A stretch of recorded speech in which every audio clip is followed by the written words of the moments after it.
What's up, all of the bros out there? How we all doing tonight? We are back with the man. I had somebody comment on Instagram that you are now Dr. Dudson. So we'll say hello to Dr. Will Dudson. How we doing? What's up, bro? Can't even fake it, huh? We got all kinds of people already here tonight. What's going on, everybody? We got hello from Australia. How we doing? It is really early in the day for you, isn't it? How is everybody? We've got a whole bunch of people here. What's going on? Will, it's been like at least 28 days since we saw you. How you been? Yeah, it's been a while. An eventful January. Um, I've been going back and forth between our new home and working in Greensboro. So it's just been hectic, trying to cram some movies in there, trying to proselytize to all my students, get them interested in all things cult cinema. It's been good. It's been good. So basically just a normal average period for you. That makes sense. Yeah. And how many interviews did you cram into January? Like 40? It was a little bit of a busy month. And the funny thing, I didn't even record that many. Many of those were just in the tank for a while. I kind of took a little bit of time off for a couple weeks there. I called in sick one day just to watch backlog of videos. But it counted as research. So Good. I gotta tell you, everybody listening, if you're behind, go back to the channel because there's so much good stuff posted this month. I appreciate that. On top of that, I always forget to do this, so thanks for the reminder. Hey, press that like button and that little bell notification thing. Click that. I never get a chance to say that, and I always forget, and I'm terrible at that. So please go ahead and click those things. We got a whole bunch of people here. It'd be nice to see 38 likes on that at the moment. We got Josephine back. First time watches since the last Daughter of Dawn, Boy Who Wanted to Be a Bear, Allegro Non-Trope. Dang. Whole bunch of stuff. Very nice. Stan Geezy loved Infinity Pool yesterday. I'm looking forward to that now, but it's the R-rated cut in the theaters, right? Yes, mostly. I'm hearing that there's a couple theater, like mostly New York and LA, that have screened the NC-17 cut. Yeah, but it's not going to be in North Carolina. Well, it's NC. It's in the namesake. Come on. Yeah. Okay. If only. Let's see. Will, you talked so much about Jess Franco last time that I went through some third-party Amazon sellers and got a copy of Jack the Ripper. Hey, that's not a bad film. That's the Klaus Kinski. Yeah. To me, it's surprising that Klaus Kinski didn't play Jack the Ripper more often. At least in a film. Yeah, right. Yeah, that's a good one. Let's see. We got Terry says, "Good on you, Will. I didn't think to stay home sick and watch videos." Yeah, I don't know. I'm sure nobody in the administration is going to see this. My university, like many universities across the nation, is facing a bunch of budget cuts because of enrollment issues post-COVID. Yep. So anyway, we had this forum with some of the upper administration, and the workers are getting a little restless because we keep getting budget cuts and asked to do more and more, and without any kind of pay increases or any other kinds of resources. And one of the administrators said, "Well, you need to take more advantage of the benefits you do get." And that led me to realize that I have about 1,700 hours of sick leave piled up. So I'm going to do exactly what I was told. Start sick every couple days. So when you finally get to leave the university, you're just either going to get a fat check or a lot of disappointment. One of the two. I think the latter, likely. Yes, for everybody that took a look at the thumbnail or the title of the video tonight, Brian is relating to that. He says, "My favorite manly man actor is Clint Eastwood. He's made so many good ones." We are going to be having a lot of fun tonight when we start talking about our discussion. Make sure you hang around for that after the announcements. It's going to be a blast. Yeah, we'll talk about the bridges of Madison County. Oh, Clint. Oh, come on. Let's see. Stan says the cuts in Infinity Pool, he didn't feel like he missed anything. So it's, I Right. believe in Possessor, it was just not even that much. It was like a minute of more gore or something. Or there was a little bit of gore and then a little bit of nudity, I think. All right. I wanted to shout out Stephen Billings, who's in the chat and just watched Birdemic. So we're all going to Oh, God. pour one out for the life lost tonight. And on top of that, give another reminder that just in a few weekends, we got the Shelf Shock Rewind Awards coming up, February 19th, live on this channel and the Shelf Shock Rewind channel. We are a week after the Super Bowl, and we'll hang out that night. Let's see. Christian's Hobby Blogs here for Will. Hey, y'all, on the final movie on the final disc of the Doris Wishman sets from Wow. AGFA. Very nice. Wow. I just showed Bad Girls Go to Hell to my class last week. So Nice. yeah. How are college students responding to Wishman nowadays? This time not as well as usual. There were some folks, and rightly so. I mean, it's a roughie, and it has some imagery that's pretty tough, and some folks, found it tough to watch. But I had a couple of students who really got into it, and Right. that's usually how it goes. With Wishman, you'll have some people who are like, whatever. Some people are really horrified, and then some people are like, I need to see everything she's done. So I did get a couple of victories there. Not too bad at all. Hey, shout out to Sarah Abel out in the audience, one of my former students in the chat. That's awesome. But a shout out to Umbrella and Imprint. We give that all the dang time. I mean, I got a review I just recorded going up in the next couple days of a whole bunch of Imprint discs, and that is one of my favorites. We got one. Here's that's a good one. Everybody should check out. We'll top that with this one. This is such a great movie. Ooh, well done. Mitchell just finished watching Killer Meteor, started watching Dragon Lord. Very nice. Okay, so we have so much stuff to talk about tonight. There are announcements galore from almost every single one of the big boutiques. There's only really a few missing. Imprint would have been first on the show if I didn't get them in last time. So they are just barely missing the cut for this last week. Any movie news from the last month that you want to shout out and give a little bit of attention to, since I know that's one of your favorites? Like stuff that's coming out, or no, like random Hollywood news, like last time we talked about some of the I feel like it's been a little quiet, other than DC announcing their big slate, but okay, that's not anything to really pull me in. Yeah, and it'll be quite some time before we see how that goes. I'll tell you what, though, I recently screened James Gunn's film Super with Rainn Wilson and Elliot Page, which is I love that movie. Amazing. Kevin Bacon great in that too. Yeah, Kevin Bacon's great in it, and it just reminded me. On the one hand, how much the MCU has kind of neutered him, but on the other hand, how much subversive content he has managed to get into the MCU. I look, as I'm not a huge superhero movie person, but I do kind of look forward to seeing cameos from trauma actors in Superman movies. I think that'll be great. Yeah, I'm sure one of his first couple, we're going to see Lloyd Kaufman playing a main character like he did in, well, not main, but he was very recognizable in Guardians. Lloyd Kaufman is Jor-El. That's what I want. Lloyd Kaufman is the next Lex Luthor, please. Let's start the petition. Yeah, Super is great. Anybody that hasn't seen Super or hasn't revisited it in the last, say, 8 or so years, you probably should. It is such a wonderful film. Very, very great for the time that it came out. And really came first before all the big, like, subversive, dark, gritty superhero movies. And that one just laid it all on its head.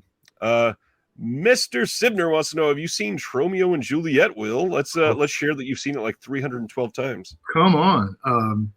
Let me say that in my cult films course, that is the movie that consistently gets a walkout from at least one student who just can't take it anymore. And I'm always surprised by it. And then I step back and I realize, no, this is a lot. I first saw Romeo and Juliet in 90, when did it come out? 96, 97? Or around there, yeah. On video. It was right when I was getting into Troma as a teenager and fell in love with it. I consider it to be I'll go ahead and sit as a preview. It's on my honorable mentions for my most romantic movies. I would say that it is genuinely one of the better Shakespeare adaptations that I enjoy. At least it's not like one of the most faithful or anything, but it's certainly on the list of most enjoyable. Yeah, and it is. It was really well written and brings together so much Shakespearean themes in truthfully applied to these contemporary situations. And it's the debut of Tiffany Shepis. True, which is kind of crazy that it happened so late when you think about it and how she's so well known. Yeah. All right. What do you say we start getting into this giant list of announcements, huh? Let's do it. That's what I'm here for. All right. First up, we got some Indicator with some exciting stuff that wasn't like really well kept secret. We had a lot of people that knew that there was some 4K Jean Roland films coming, and this time they gave a couple teases that there was more coming. But the first two are the 1971 film, The Shiver of the Vampires. This is getting a brand new 4K HDR restoration from the Internegative by Indicator themselves. This is going to be Dolby Vision compatible, which is nice to see that they're starting out on that step. We got a lot of the archival features on here. There's also a commentary with Sylvia Christel from Emmanuel to Chabral author Jeremy Ritchie. And then, yes, we got an appreciation by the author and film historian Virginie Salavi.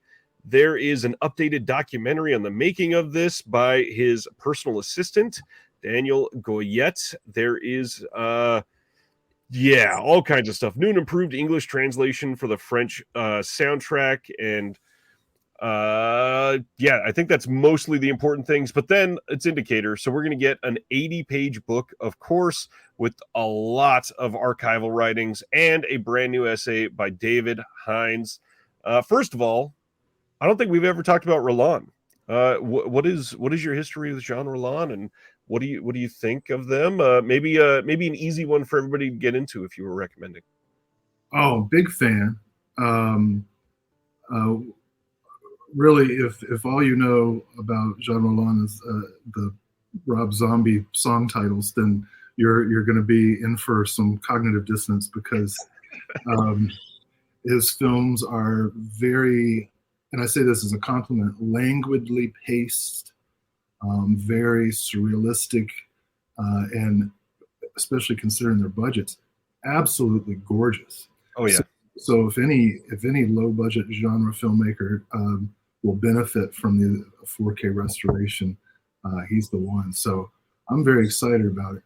Shiver the Vampires isn't my personal favorite, but I like it a lot. So I'm ready for that. Lyrical, John said that's a great word for. Yep. Yeah, that's a great word for him. Oftentimes he's lumped in with Jess Franco, and really shouldn't be because they have zero in common other than their low budget genre filmmakers. But the one thing I would say they have in common is that, like Franco, if you watch all of Roland's films, you'll appreciate them more than if you just watch a couple. So well stated. Make the investment. Yeah, and like was just mentioned in the comments by Mitchell, Redemption had put out quite a few of these in the US. They are a partner label of Kino, and it's starting to appear that some of those are going out of print. Now, that could mean potentially that we have a new release coming in the States eventually, especially after Indicator does this. I could easily see Kino or perhaps even Redemption, who hasn't been super active, putting those out on 4K eventually, maybe, but obviously not any hints or anything like that they're doing that yet. The second one, the sort of partner to that, is we are also getting Two Orphan Vampires, one of the later ones from 1997. This is also going to have Dolby Vision. This one is a 4K restoration of the OCN. We got the original French and English mono soundtracks. We have a commentary with critics and authors David Flint and Adrian J. Smith. We got an updated documentary on the making of this with his assistant. Again, just like on the first one, we've got a whole slew of the archival extras. And then again, another 80-page book coming in this one. It's going to be a nice pair of releases. I'm glad that they're doing these. These are both coming at the end of April in the UK, Canada, and the US. So there is an exciting thing to see. Yeah, really interesting. They're getting a film from the very beginning of his career and near the very end. Yeah. With Shiver being 1971. Yeah, very, very good choices to maybe lead it off. I'm kind of surprised they didn't do bigger titles, but it's an interesting slate. At least this will get some of the people very interested in this one. I don't know if I've seen Two Orphan Vampires. Have you seen this one? Is this a really recognizable one? Yeah, it's pretty cool. It's not among my favorites of his films, but if I were introducing people to, well, I probably wouldn't use this one to introduce, but right, I would feel okay about having it on the list for sure. Fascination is one I might use to introduce. That makes sense to me. Justin's pointing out there's a genre lock documentary coming to Arrow Player in a couple weeks. That is the Kat Ellinger documentary that was directed and premiered at Fantastic Fest last year, and it's honestly it's very good. I got to see it last year, and it's great. Erica, that wrote the Kid Death book in films, wanted to say she's here in between power outages in Austin, and thanks to Will for backing the book. There are still a couple weeks left to back her book. That Indiegogo is doing very well. However, she is adding more and more bonus items to everybody that's a part of the first 150 that have donated. And as I checked just a couple hours ago, it was still not at 150. And right now it is at 143. So if you want some of those extra, go in and get it. It is going to be great. I was happy to be a backer. That was Erica, you were great on the show. Hope to see you on again. That was such a fun episode. Yeah, I'll have to pay her again. She's not used to on-camera things, but we'll make it happen. Let's see. I was hoping the new documentary will end up being in a nice box set, all the Hauntsby hours. Ooh.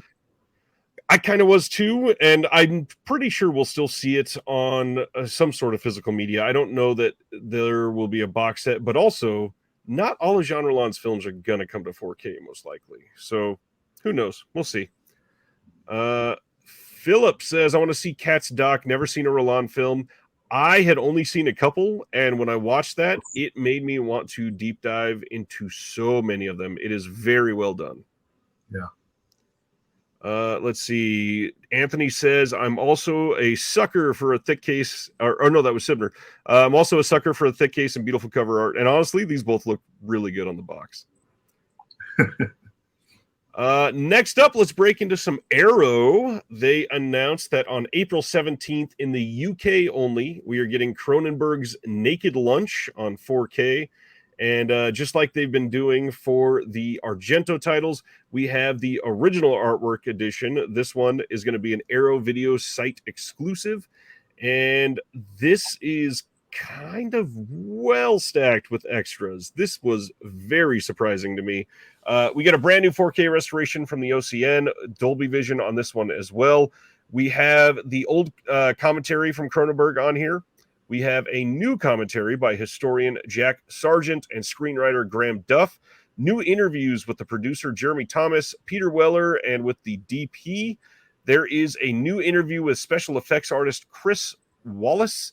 A Ballad for Burroughs, a new interview with Howard Shore, Tony Raines on William S. Burroughs, a new interview, David Huckvale on Naked Lunch, a new interview, new visual essay by David Cairns. I mean, this is crazy. Then on top of that, just like we just said with Indicator, an 80-page perfect bound book, and it's got a bunch of postcards. This looks like a very well done release. Save up those sick days.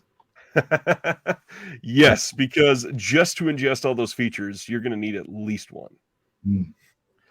Naked Lunch, obviously not one people go to when they start talking about Cronenberg. What do you see as like some of the more redeeming things? People that have never seen it, why should they look into this? Oh my gosh. I mean, Cronenberg adapts the unadaptable and does it brilliantly by bringing in elements of biography, additional short stories, and so on. The performances by Weller and I fear to say, rest in peace, Julian Sands. Just awesome. Yeah. It looks great, and I remember when when the film first came, or when it was announced. I guess was this 92, 90? So I was scroll up. This is 91. Yeah. Yeah. So I was a young teenager, and it was somewhat controversial that David Cronenberg was doing this project, but in hindsight, it makes total sense. This is body horror at its finest. Yeah, I agree with Stan. I think it's one of his best movies, and should be seen by everyone. Yeah, this is an interesting one, and if, like I just said in the chat, if the release that they did of Videodrome on 4K is anything to go by, this is gonna look incredible. That Videodrome 4K disc was an apprehensive upgrade for me, and oh my god, did it look very, very different. It is such an upgrade. Damn, I guess I'm gonna have to do it. Arrow in the UK is also releasing the Street Fighter trilogy with Sonny Chiba. This gets a brand new 2K restoration of the Street Fighter and Return of the Street Fighter from 2K scans of the OCNs by Arrow. There's also a newly remastered HD presentation of the Street Fighter's Last Revenge. So that alone may lead you to want to upgrade over the most recent release. But other than that, we got some new commentaries coming on here. We got Asian film specialists Andrew Heskins and James Mudge of EasternKicks.com. And then a 30-minute archival interview with Chiba. Their cutting moments interview with the director. New commentary from Jonathan Clements on the second film. It looks like a decent release. They're doing a little slipcover release for it. Nothing out of the ordinary, nothing giant in a big limited box set or anything, but I think that with the number of releases that this has gotten, that kind of makes sense. Oh, great. Just last weekend I got to see at the lovely downtown Cary Theater in Cary, North Carolina, a double feature of Sister Street Fighter and TNT Jackson. And nice. Of course, Chiba has a supporting role in Sister Street Fighter. And, you forget how, I mean, he's top 3 martial artist, but he's got this subtle sense of humor, just the way he does violence to people, and and the facial expressions and stuff. I just love him. Love Sonny Chiba. Love Street Fighter. Well stated. Sibner says, where's the 4K of The Fly? Yes, it is with Fox, and that's the problem, I'm sure. But my goodness, that should have been one of the most obvious ones to upgrade to 4K very quickly. Stan wants to know, is Sonny Chiba a dude bro? Oh my God. Did you think of him when you were making your list for tonight? of romantic. I mean, I feel romantic towards Sonny Chiba. He's an inspiration. I think I think the best scene in True Romance is the opening scene where Christian Slater tries to convince the young woman to go see a triple feature of Sonny Chiba movies. That might be the best thing that Tarantino ever wrote. Nice. So I was like, yeah, I would try that. That would be my line.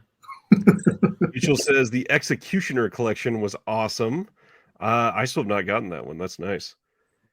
Then we've got from Arrow, they're putting out the Assassination Bureau. This is one that was, I believe, released fairly recently, and I think it was Imprint that put it out.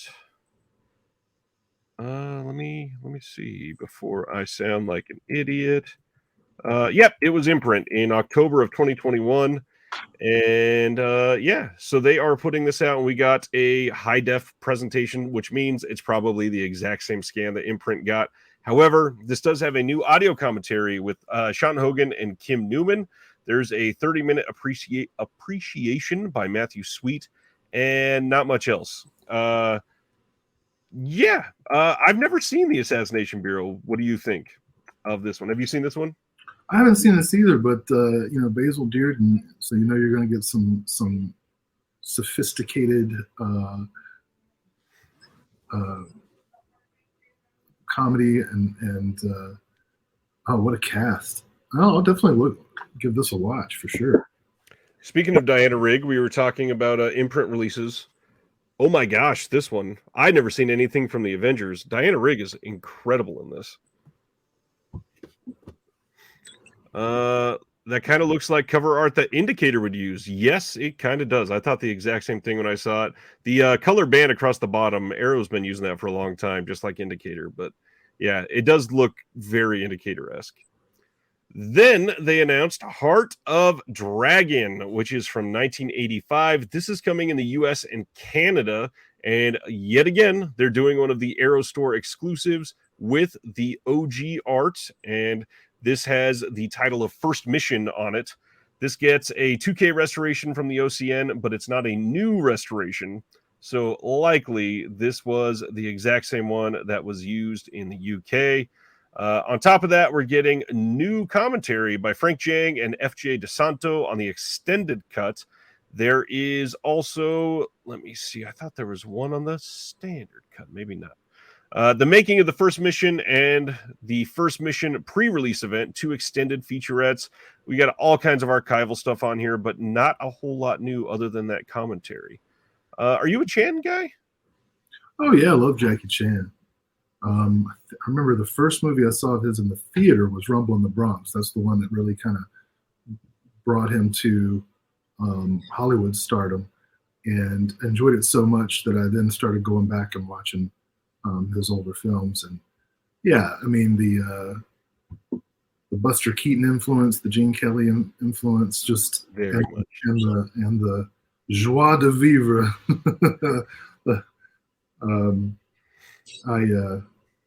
I just love it. Gotta love it. This one's kind of exciting to me. Lover's Lane is coming out. This is from 1999. I have still never seen this one, and this is one of the earliest appearances, if not the earliest appearance, of Anna Faris. And yet again, the OG art is coming as a Arrow Video site exclusive. This is also coming out in the UK and the US. So anywhere that you want to get this from, you should be able to. And then on top of that, you got the exclusive option if you want it. This is getting a new 2K restoration from a 4K scan of the original 35mm negative. There are 2 versions of the film. The aspect ratios are what's different there. And then we've got a new audio commentary with writer-producers Jeff Miller and Rory Veal. There is a featurette on here called Screaming Teens, The Legacy of Lover's Lane, with Jeff Miller and Rory Veal and some of the actors, Matt Reedy and Carter Roy. But other than that, not a whole lot else. They've got new writing on the film in the booklet, but not a ton of special features, which, considering it's a slipcover release and they're doing an exclusive, seems a little light for this one, I think. No interviews with Anna Faris? No, she's probably not willing to meet up with Arrow for Lover's Lane. Well, I mean, can't be any worse than the scary movie stuff. Well, it also probably can't be worse than how Chris Pratt supposedly treated her. Oh, Anyways, this was usually just going to stay on the disconnected premiums, but I wanted to shout out Wicked Vision again this week because they gave the site and the channel an exclusive, and just wanted to show the type of stuff that they do on the main show here. These are the only place that you can see this cover art on these 3 different versions of their release of Eye of the Tiger, coming as a media book with 3 different cover options here in spring of 2023 with Gary Busey, of course, and their media books look just ridiculously great. I have always appreciated their stuff. What do you think of Eye of the Tiger? Have you seen this one? Yeah, that's a banger. Speaking of dude bro movies. Yeah. Right as I say that, Anthony says, Eye of the Tiger, that's a dude bro film. Yeah. We've got, I think, 2 more from Wicked Vision to share. We got New Year's Evil also coming in March from Wicked Vision. This is yet again another exclusive from them. This was not released anywhere else except for on here. And again, they've got 3 different cover options. You'll recognize this one as the recent Kino Lorber slipcover. Then the third and final one, Monster Man. This was the last exclusive for this time with Wicked Vision, and this is coming soon. They don't have a release date on it, but it'll probably be around April, May-ish, I'm assuming. And yet again, 3 different media book cover options, and this one is just crazy. Look at the detail on this. I love some of these German media books. Do you have any media books yet? Is that something you've ever looked at? Yeah, I got a couple. I've got Sergio Martino's Island of the Fishmen. Ooh. I got a couple. There's quite a few that have gotten German releases in a media book that don't have any release here. Like Black Christmas 2006 is a good example of that. They got the uncut version on Blu-ray for the first time in the world there. I think Monster Man has had 1 release other than this, and that's it so far. And I think that was 101 Films. So, yeah, they get some nice stuff. I love that tagline, on this highway, the roadkill is you. Yep. Sibner says, thanks for that Wicked Vision preview video. Can't wait for potentially Monster Squad. Yeah, they are putting out Monster Squad, and it will also, in the media book, have the Wolfman's Got Nards documentary with it. Nice. Which is nice because in the US, we only had a burn disc of that, I believe. So it'll be the first time that we've had that on a pressed Blu-ray. Man, I love New Year's Evil too. That is a top tier slasher film in my opinion. It's a classic, truly, and it was out of print from Scream Factory for a long time. So I'm glad Kino was able to put it out so people could have a chance to see that again.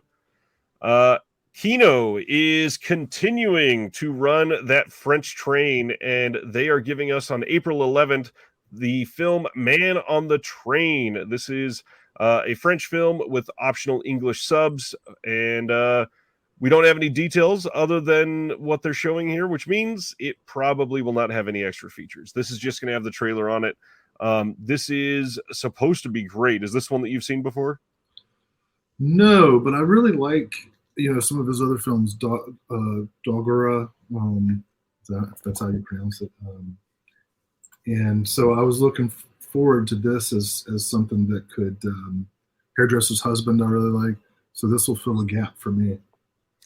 And this will likely, because of the lack of special features, it'll probably be on sale very quickly for fairly cheap.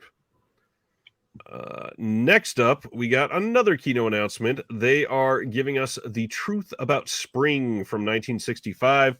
This has a new audio commentary from film historian and screenwriter Gary Garani, and this is about real-life father and daughter John and Haley Mills headlining the swashbuckling romp The Truth About Spring. Tommy Tyler, an easygoing Caribbean sailor, is searching for sunken treasure with his tomboy daughter Spring.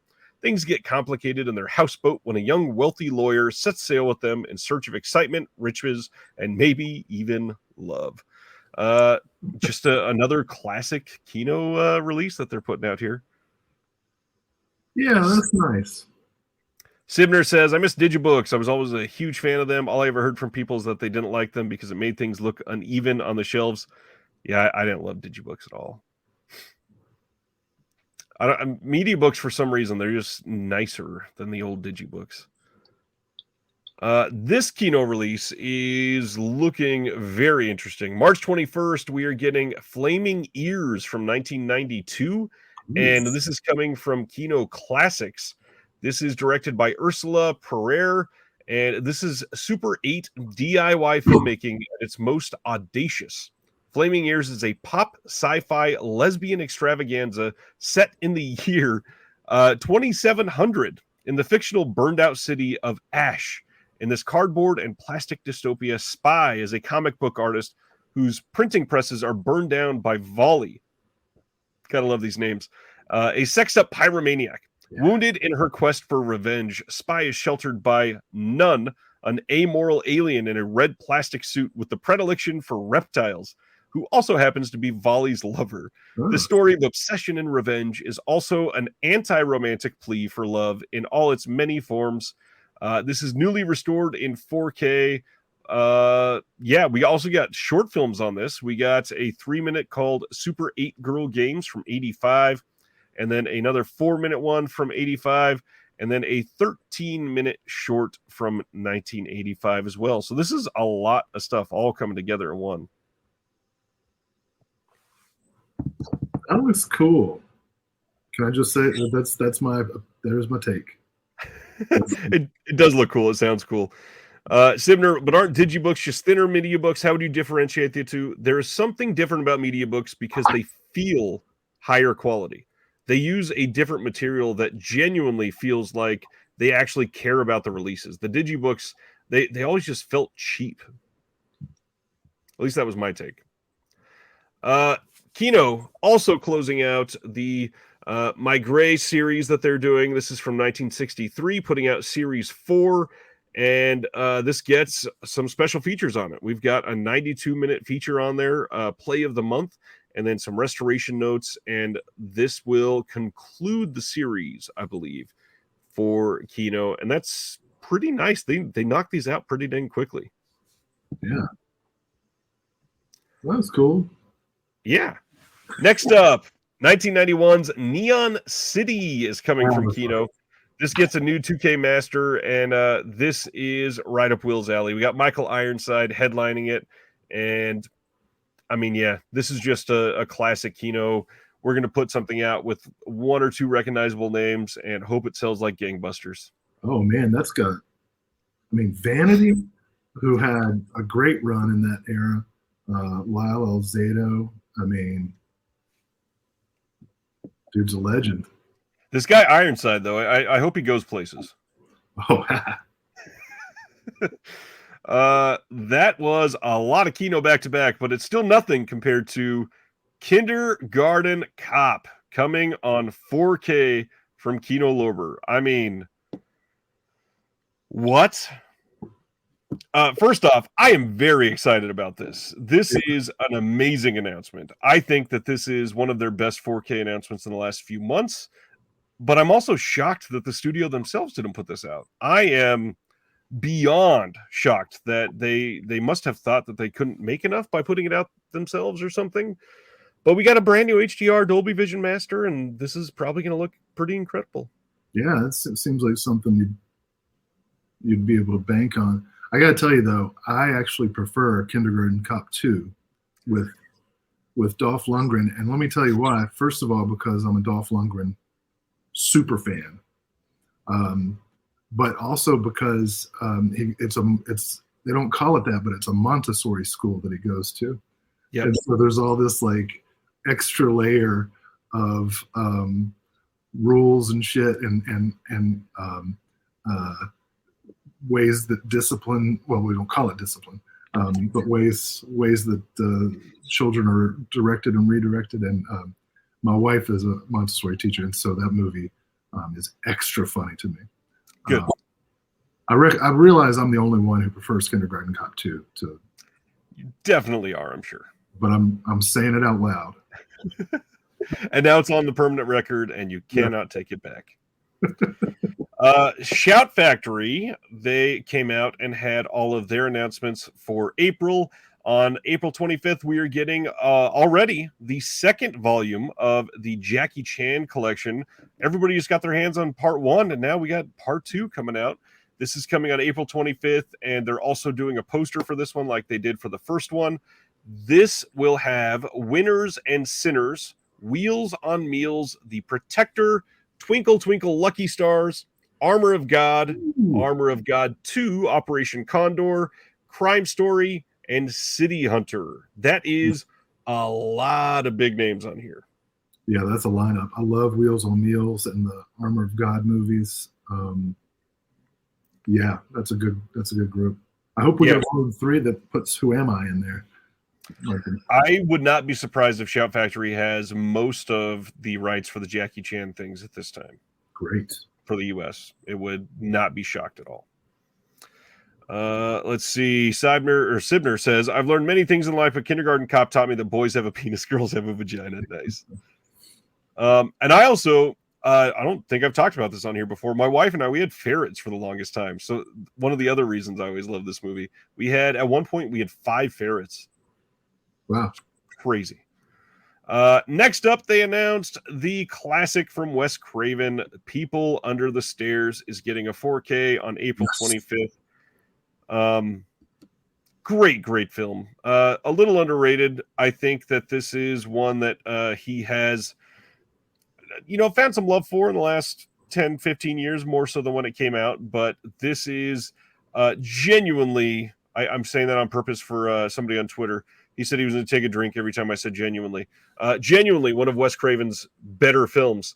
And this is probably alluding to the fact that I'm assuming we're going to be getting some more Wes Craven stuff on 4K from Scream eventually. We're probably getting Serpent in the Rainbow, which that one I think will look even better than this one on 4K. Yeah. So I hope so. Oh, this will be my birthday present to myself, coming out on my 45th birthday. People Under the Stairs. I love that film. Justin wanted all those Jackie Chan films in individual releases instead of a box. Yeah, I could see that.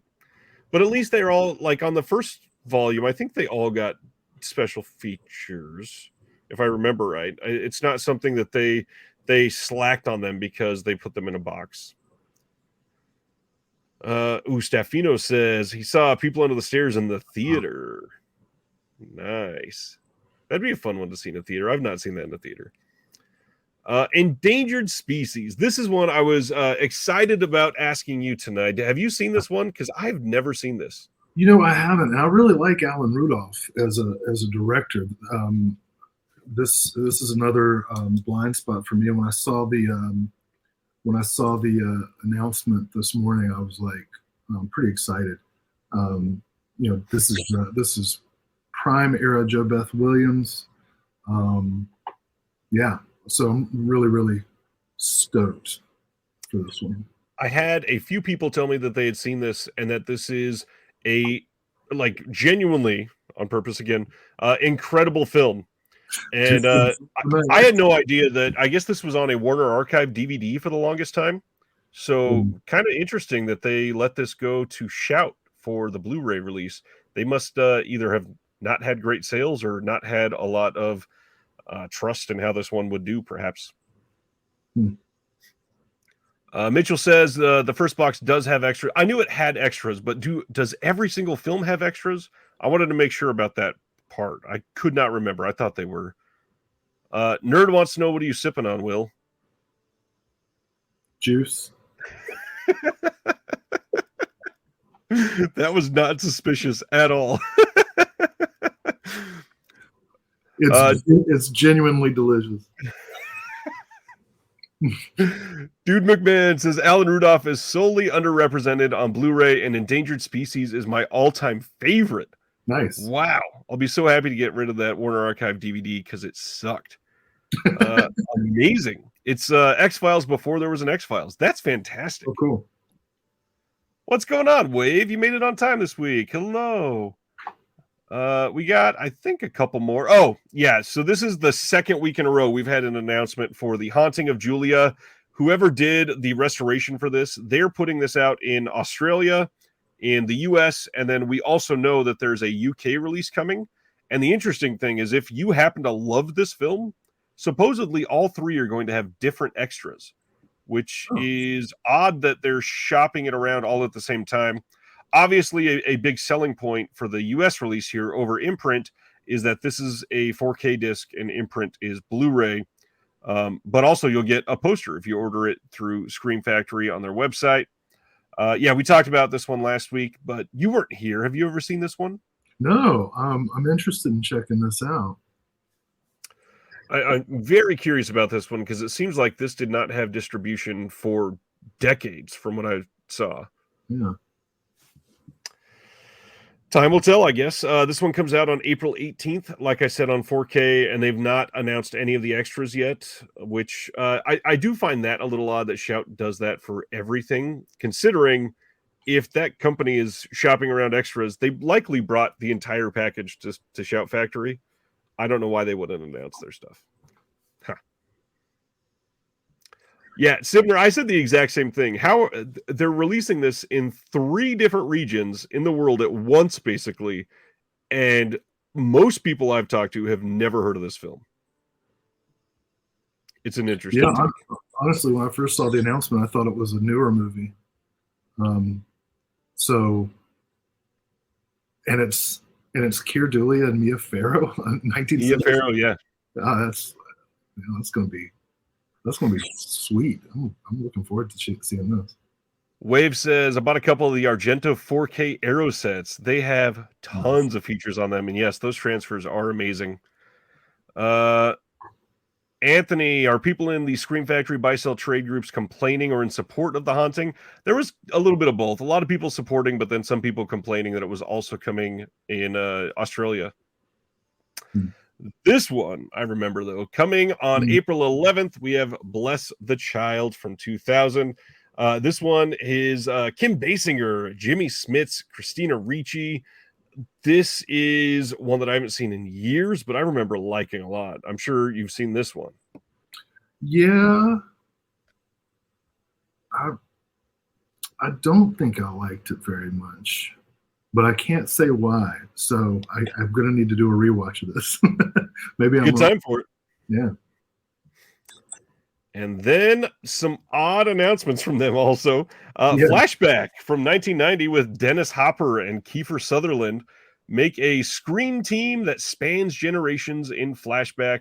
This is the infamous 60s radical Huey Walker has been caught by the feds and is headed for prison under the watchful eye of a uptight FBI agent. Easy enough, right? But when Huey turns the tables on his escort, the two are in for a ride that's anything but easy. Carol Kane, Paul Dooley, and Cliff DeYoung also star in this laugh-packed road trip. I've never seen this, and this... Have you seen this one? I've seen it. I was young and did not think it was funny. No, it does not sound very good. Well, yeah, it's probably not. But I was probably too young to really understand what it was talking about. But then again, I probably wouldn't have cared if I did understand. So I might check this out again. I mean, that's a great. Interesting to see the simmering rage of Kiefer Sutherland with the simmering psychosis of Dennis Hopper. Of Drunken Hopper, yeah. And then this one, oh my gosh. April 4th, Shout Factory is giving us Envy from 2004 on Blu-ray. This is Ben Stiller and Jack Black. And I somehow had never heard of this. And then when I saw this cover, I was like, wow. God, that was like, what, 95 or something? And then I saw it was 2004. No way. They both look way younger than 2004. Yeah, that's some de-aging right there. Yeah, everything that I've read online since this was announced is that this is terrible. But it's Jack Black. I kind of want to see it. All right. I saw I saw it. I was not pleased with it. But the very fitting Dude Bro film of Yeah. Midnight Run is also getting announced, coming from Shout Select on 4K.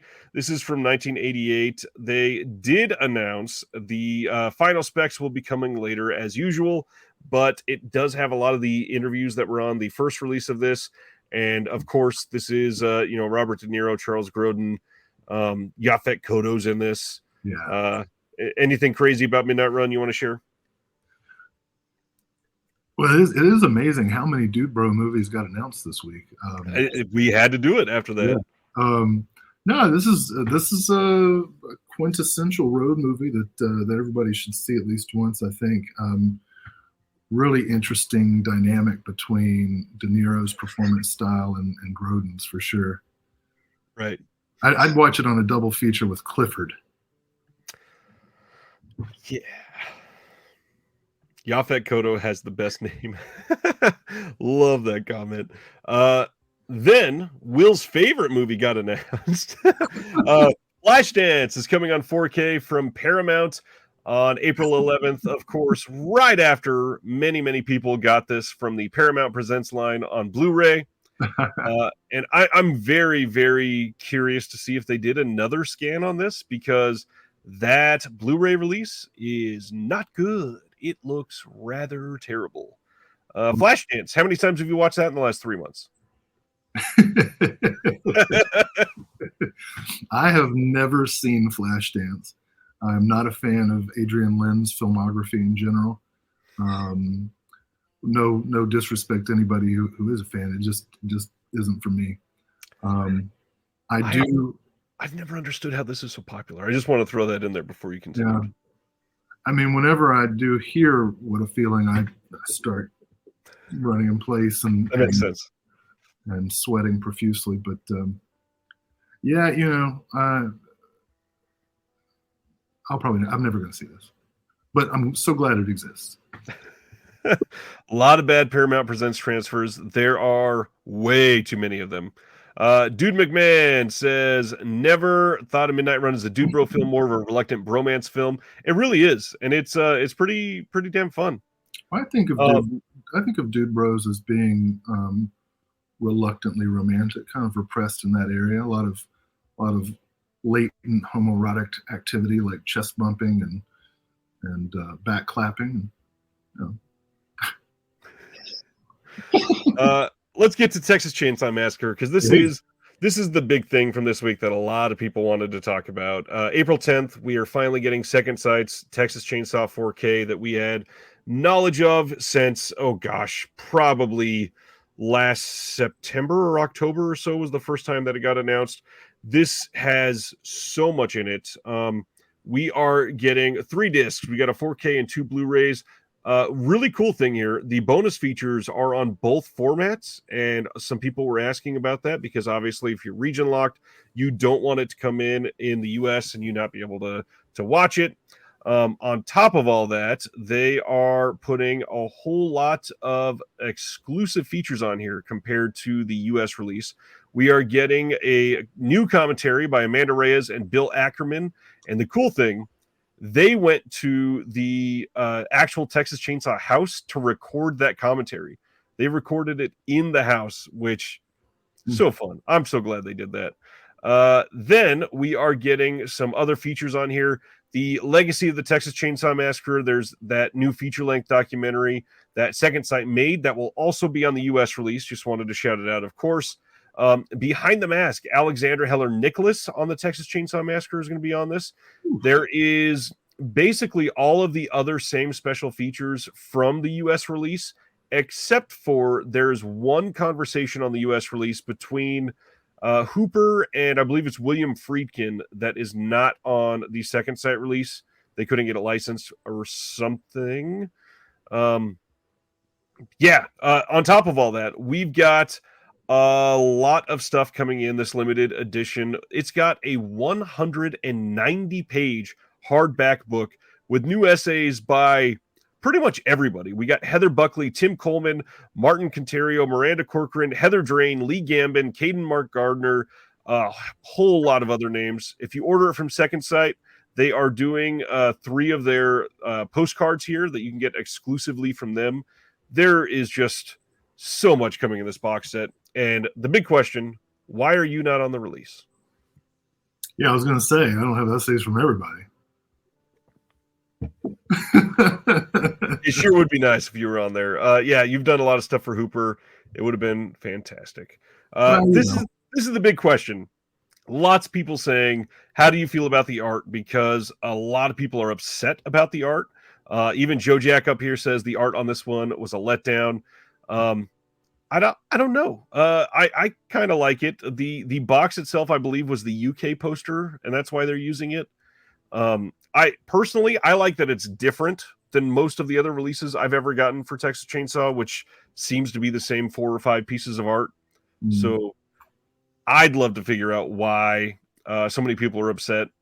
I don't know if you just want the same stuff that you've gotten throughout the years. Yeah. What do you think of the art overall? Yeah, I don't have a problem with, especially with multiple editions having, as you point out, that's the UK poster, and then who's putting out the other edition? Is it Dark Sky? Yes, they've got the American poster. So I'm cool with it. It definitely has a different feel, right? It doesn't have the grittiness or the grime and the sweat. It's a cleaner design, and maybe that's. Yep. I mean, looking at the book too, right? The wall is. I mean, that's clean. Very. So maybe that's it on a conscious or subconscious level. That's rubbing people the wrong way, but I tend not to get. I don't know. It doesn't seem to be an egregious problem to me. Yeah, like I said, I'm just glad that it's different.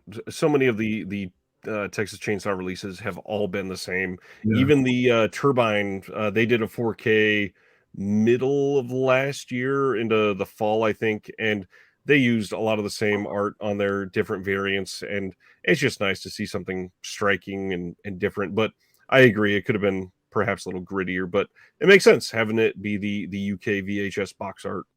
Now, if it was a Photoshop of floating heads, then that would be a different thing. That would be pretty egregious. Now let's go over a roller coaster of emotions for this one. Right. In the time that we got this, stuff has changed, obviously, but at one point, Disney and Mill Creek announced that it had signed a home entertainment licensing agreement. And in that multi-year agreement, they were going to distribute hundreds of select physical live action and television properties from the ABC Signature, 20th Television, Hollywood Pictures, Touchstone Pictures, and 20th Century Studios content libraries. And everybody got real excited that it was going to be Blu-rays and DVDs and all these things that we haven't seen, and that it was finally coming out of the vault. But then we got some more details from the digital bits later in the day. The deal does not include any 4K discs. The deal does not include any new content, new transfers, or new remasters at all. Titles that were previously released on DVD will be re-released on DVD. Titles previously put out on Blu will be re-released on Blu-ray, and there are no format upgrades at all. But the total number of titles to expect is between 100 to 200. And these are live action, deep catalog titles only, like Mystery Alaska, In the Army Now, Transporter 2, House Guest, etc. And this is crazy the way that they did this. I love that that's the selection. They're like, hey, just in case you're wondering what kind of titles we're talking about, right. It's Pauly Shore. So basically, what it seems like it's coming down to is a whole bunch of Disney and Disney-related releases that had been out of print are just going to be put back into print, which not going to complain about. That is a good thing. However, it is far less exciting than it sounded like earlier in the day. I'm glad that we're getting these things. There are a lot of these titles that people will be happy to be able to get again. There are things like the Ernest films that went out of print from Mill Creek forever ago that people would want. There are multiple like sequels to films that they had in their catalog that went out of print very quickly, and now people will finally have a chance to get those again. And some of these they sell for like $90+ on eBay, so it is well worth it. Yeah, this was never going to be something that was revolutionary. Disney was not going to partner with Mill Creek on a brand new thing where they were putting out deluxe treatment 4K releases of anything, and the people that were upset by that was a little shocking. The biggest thing though is just remember, Disney wants to save money. They want to cash checks, and considering that these were put out previously, they don't have to approve anything now. They just say, "Hey, you can print them again." And Disney gets money. That's the easiest thing in the world for them. I'm not shocked by this whatsoever. Yeah, I mean, you don't really want Mill Creek in charge of your 4K upgrades. True. However, reminder to most people watching, if you didn't know this, Mill Creek does not do restorations like ever, I don't think. Right. I think that they not even the stuff that they use for Ultraman, which is known as their best stuff, none of that came from them. And then even the Andy Sedaris stuff, I think that was done somewhere completely different, and he just licensed the restorations to them. Mill Creek is literally just a distribution company, and Disney just wants money, period. That's what they do. Sibner, at least it's not Echo Bridge. Just yeah, there's a lot of stuff coming that, again, it was out of print and people really like the title. So I overall don't think it's a bad thing. Okay, so this announcement, cool for lots of reasons, but I made sure to keep this up. Kino originally put this out and they had spelled Ellen Barkin's name incorrectly. And then they took it down and fixed it and put the right version up. But this is the announcement that coming on April 4th, Kino is putting out another Lionsgate title, The Big Easy from 1987 with Dennis Quaid and Ellen, according to this, Ellen Barkin. And I've definitely never seen The Big Easy because it was just a little bit before my time. This has a new audio commentary from the director, moderated by Douglas Hosdale. The Big Easy, is that a Will movie? No, I mean this was around that time where everybody wanted to be 9.5 weeks and whatnot. But I don't know. Maybe it's good. It doesn't look good. It's a very titillating cover there. Yeah. It looks like when I'd walk in on my parents. I mean, Dennis Quaid, yeah, that makes sense. We got some details on the Babylon release from 2022. Paramount is putting this on 4K, and they are giving it a standard release and a steelbook release. This is the steelbook cover art, and then this is the standard slipcover. This is coming with Dolby Vision HDR presentation of the film with a Dolby Atmos audio track. And then they are doing something called a panoramic canvas called Babylon. The cast and crew discuss the inspiration and motivation behind the original story and development of this epic 15 years in the making. There's a featurette on the costumes of Babylon, a featurette on the scoring of Babylon, as you watch Justin Hurwitz's musical process to understand the artistry behind composing it. There are deleted and extended scenes, and that appears to be it. I've still not seen Babylon, but I'm very curious to see this. I don't know. I read reviews and it was like talking about how there's all this like scatological stuff, and which it's fine, but I don't know if I need that in 4K necessarily. Oh, why not? I don't know. I don't like the filmmaker. I don't like his stuff. I was going to ask if you were a Chazelle fan.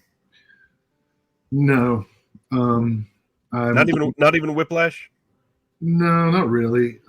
Yeah, I was just looking through his filmography to see if there was something, and nope, there's nothing. Whiplash was great, though. Is that the um, is that the roller derby? No. Whiplash is the drumming movie. Oh, where J. Jonah Jameson throws sticks at the kid. Yes. Ah, Until he crashes his car. Yes. That's a uh, great movie. well, practice.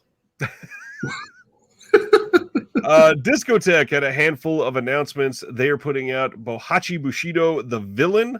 This is the spiritual successor to Teruo Ishii's famous cult classic, Bohachi Bushido.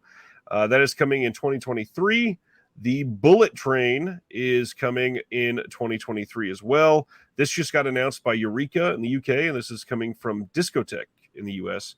Kamen Rider Black RX is coming in the US from Discotheque later in 2023. And then we talked about this one previously due to, I believe, a Kickstarter.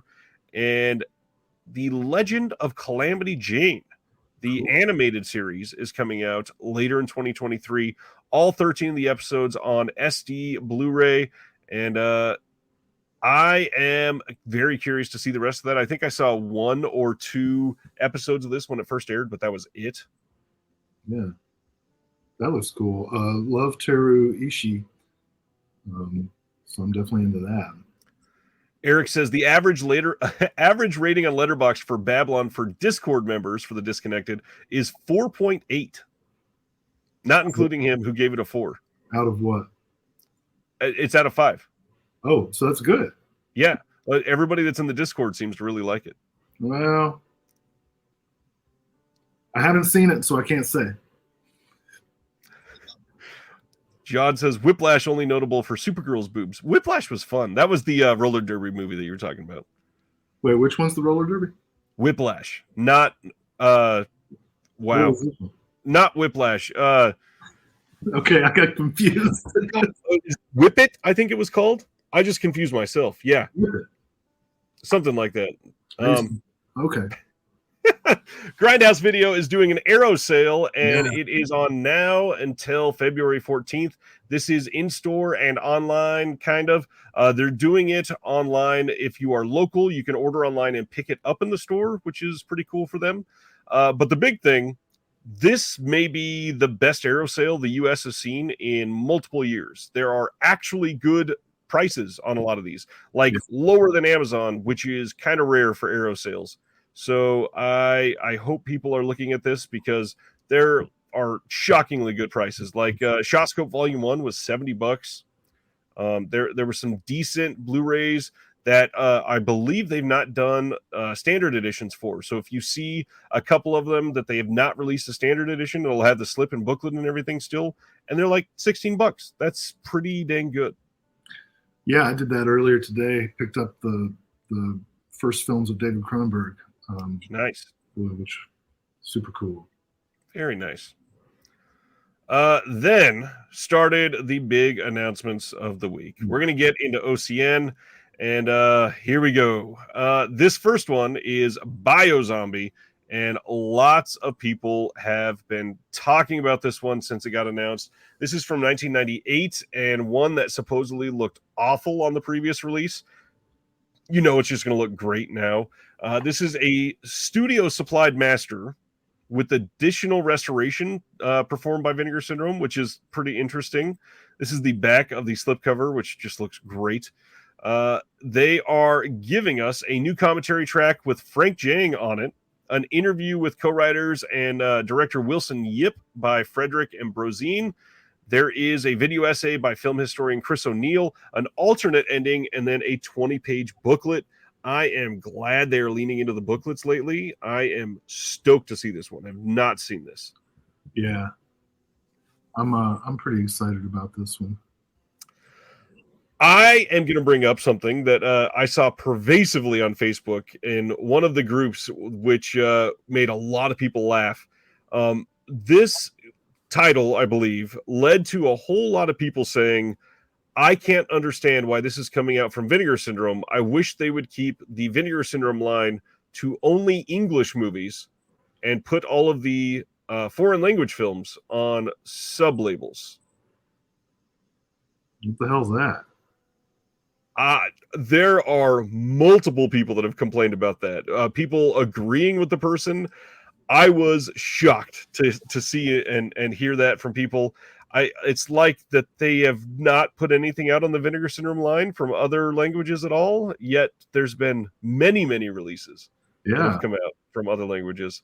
Well, And we're gonna bring xenophobia to genre film releasing. Come on. exactly, you're going to Vinegar Syndrome, and yeah, I don't understand how that would be a part of it.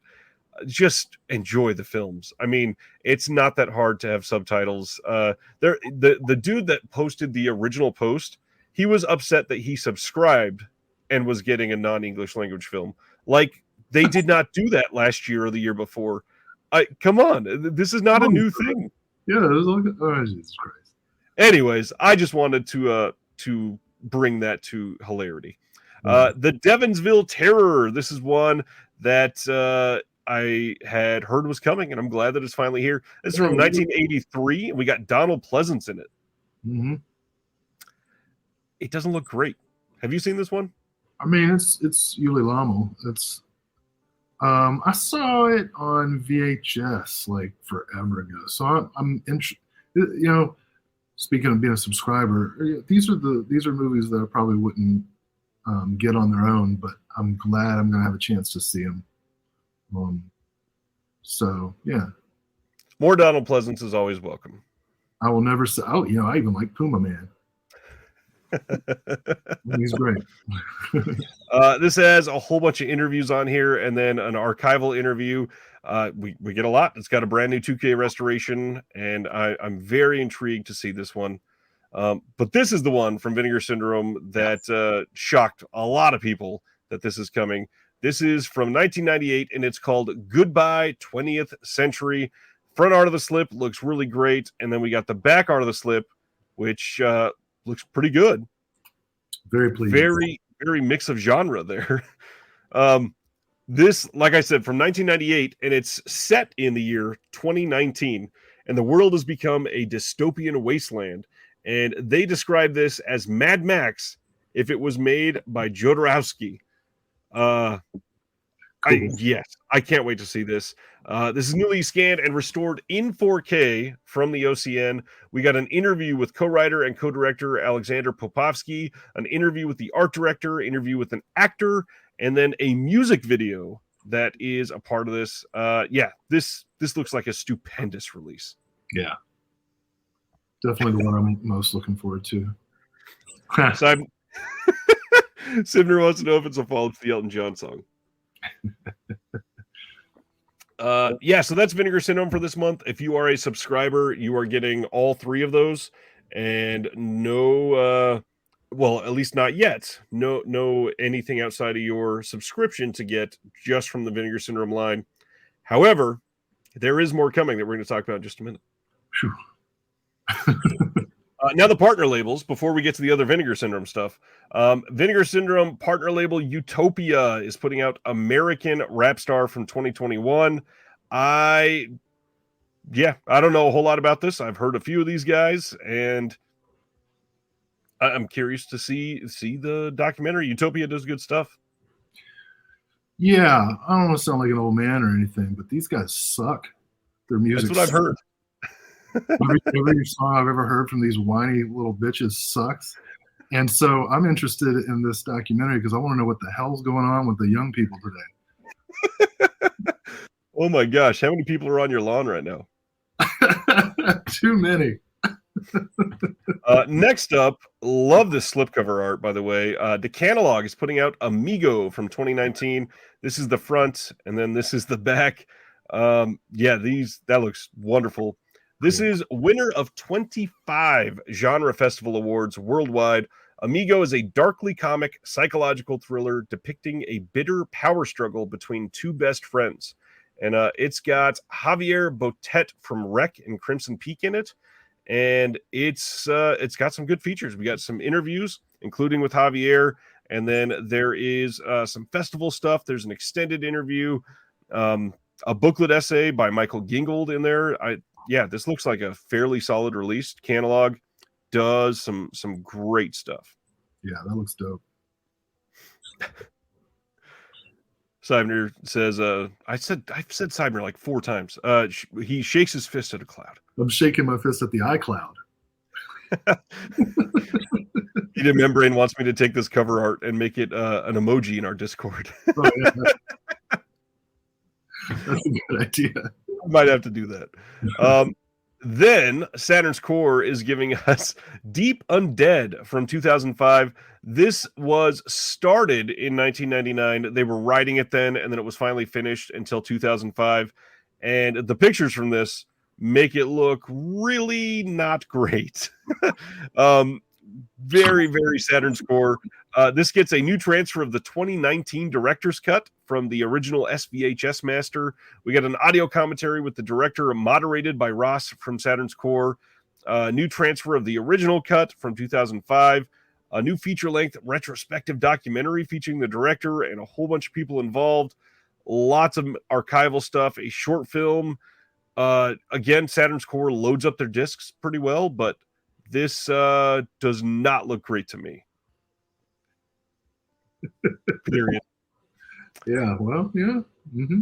If you go look at the pictures on the Vinegar Syndrome website, you'll probably understand what I'm talking about. It was not super appealing.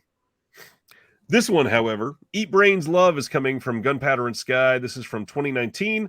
I have heard mixed things about this, but it seems like most people that hated it were not on the side that would normally like something like this. So I completely get that. This is perfect for Valentine's Day. And yeah, glad they're putting this out. This is the back of the slipcover. Have you seen this one? No, but I did like, despite myself, I did like Idle Hands, which was pretty funny and well made, I thought. And so when I first saw the title, I was like, that's clever. But then when I saw who had made it, I thought, oh yeah, I'll give this a shot. Yeah. Idle Hands, this is the same director that directed Idle Hands. So if you were into that, you might enjoy this quite a bit. This has a new interview with him and actors Jake Cannavale and Angelique Rivera. There is a video essay on this by Sam Deegan, audio commentary with the director, some behind-the-scenes featurettes, and then a booklet with an essay by film critic Kim Newman. When I read that this had a essay by Kim Newman, I was very intrigued to see what he would say about this. Okay. That brings an air of legitimacy. Yeah, genuinely. That was on purpose again. Please take a drink. For the Plasma from 2016 is coming from Factory 25. This is one that really intrigued me when I read the synopsis. This says, For the Plasma begins in a remote house on the coast of Maine where a young woman named Helen has found work as a forest fire lookout responsible for monitoring the nearby woodland. While analyzing CCTV footage of the surrounding forest, she discovers that by reconfiguring her perception, she can predict shifts in global financial markets. Such an odd thing to discover. But when her inquisitive friend Charlie arrives at the house, Helen finds herself challenged by her new colleague, and the two girls' relationship begins to unravel. From this cryptic premise grows a lo-fi mind-bender of intimate scale and startling relevance, flirting with genre conventions even as it subverts them. I'm very, very intrigued by this, and it was shot in 16 millimeter in 2016. That's a heck of a synopsis. Yeah. This is Region Free, has a commentary by Bingham Bryant and Kyle Molzon, a short film by the director as well, and a 24-page booklet plus an interview. Stan says For the Plasma is not so good. Interesting. Stan has taste. I respect his opinions. And then on the other side, John says Factory 25 is a good eye for unique indie films. Eric has a friend that wrote about For the Plasma, so now I know what a Shane Carruth movie would look like if Carruth had been a lit major rather than an engineer. Interesting. Not many Shane Carruth references nowadays. So this isn't about Morbius breaking into a local BioLife. No, not this time. That's might be in the sequel though. Uh, again, Yellow Veil coming out with something that is very intriguing, but somehow always intriguing because they write very little copy. They are putting out Foxhole from 2021. This says over 36 hours in 3 different wars, a small group of soldiers grapples with mortality, futility, and an increasingly volatile combat situation. Um, Slipcover looks great, of course, usually does. This is directed by Jack Fessenden, Mm. Oh, which this I is believe it's the brother of Larry, right? Do you know that? son. Son, okay.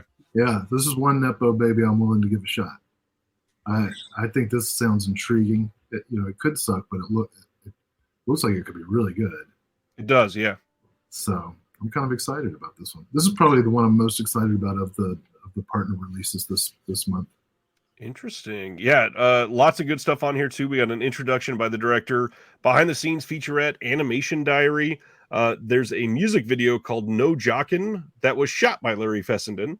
We got a short film from Jack, and then a Q&A from the screening at the MoMA, and an audio commentary by the director. Yeah, this looks great. This definitely looks like one that I will certainly want to be picking up. One that's got a lot of people excited, and you and I have never talked about wrestling. Are you into wrestling? Because there's a lot of wrestling stuff in this slate. Yeah, I'm not. I have fallen out. I think the last time, so I was like a comprehensive and rabid follower of wrestling, up to like Lex Luger. Like I would watch, and I watched Glow as a kid, and I've seen this documentary as well. It's pretty cool. Yeah, I used to love the Boogie Woogie Man and the Rock and Roll Express and all those guys. So it dates me, right? Because it's been a while. Just a little bit. This one, of course, is the Gorgeous Ladies of Wrestling. People have been talking about this for a long time because of the Netflix show that came out recently. This is a documentary that's a little over an hour long, and this has an archival commentary track with Billy Corgan of the Smashing Pumpkins, Yeah. and then a few of the Glow wrestlers, which is really cool. There is a United Film Festival Q&A on this, some outtakes, and then 70 minutes of vintage Glow matches, skits, and music videos, which is really cool that we're getting this. That's the most exciting thing. I remember seeing this like when Netflix first started, and I was getting like 3 discs a week in the mail. I sound old, yeah. I don't know. It was a DVD. Okay, I'm finding it. It still exists. Oh, the DVD is still in print. So yeah, that's how I must have seen it. But it didn't have, or maybe it did have the matches, and I just didn't see them at the time. Well, this is the other one this month that I'm super excited about because I liked Glow. Yep, that makes sense. Sibner wants to know, what was it like when film suddenly started having sound? Well, they stopped moving. If you are on the wrestling track, that continues immediately with Canadian International Pictures putting out Wrestling with Shadows from 1998. And I got a chance to see this last week on Monday, and it was way better than I expected. I have not been into wrestling since just after you were done with wrestling. Okay. And I've been very, pardon the pun, disconnected from it for quite some time. This was really good. And then on top of that, they also have the little companion documentary for Owen Hart on here as well. So you've got the Bret the Hitman Hart documentary, you've got the Owen Hart documentary. But what shocked me, which I have not gotten to see, is that there is a lot of stuff with Bret from currently. He gives new commentary on this whole screw job that is the big climax of the documentary. And he has a new interview on here, a new interview with the director.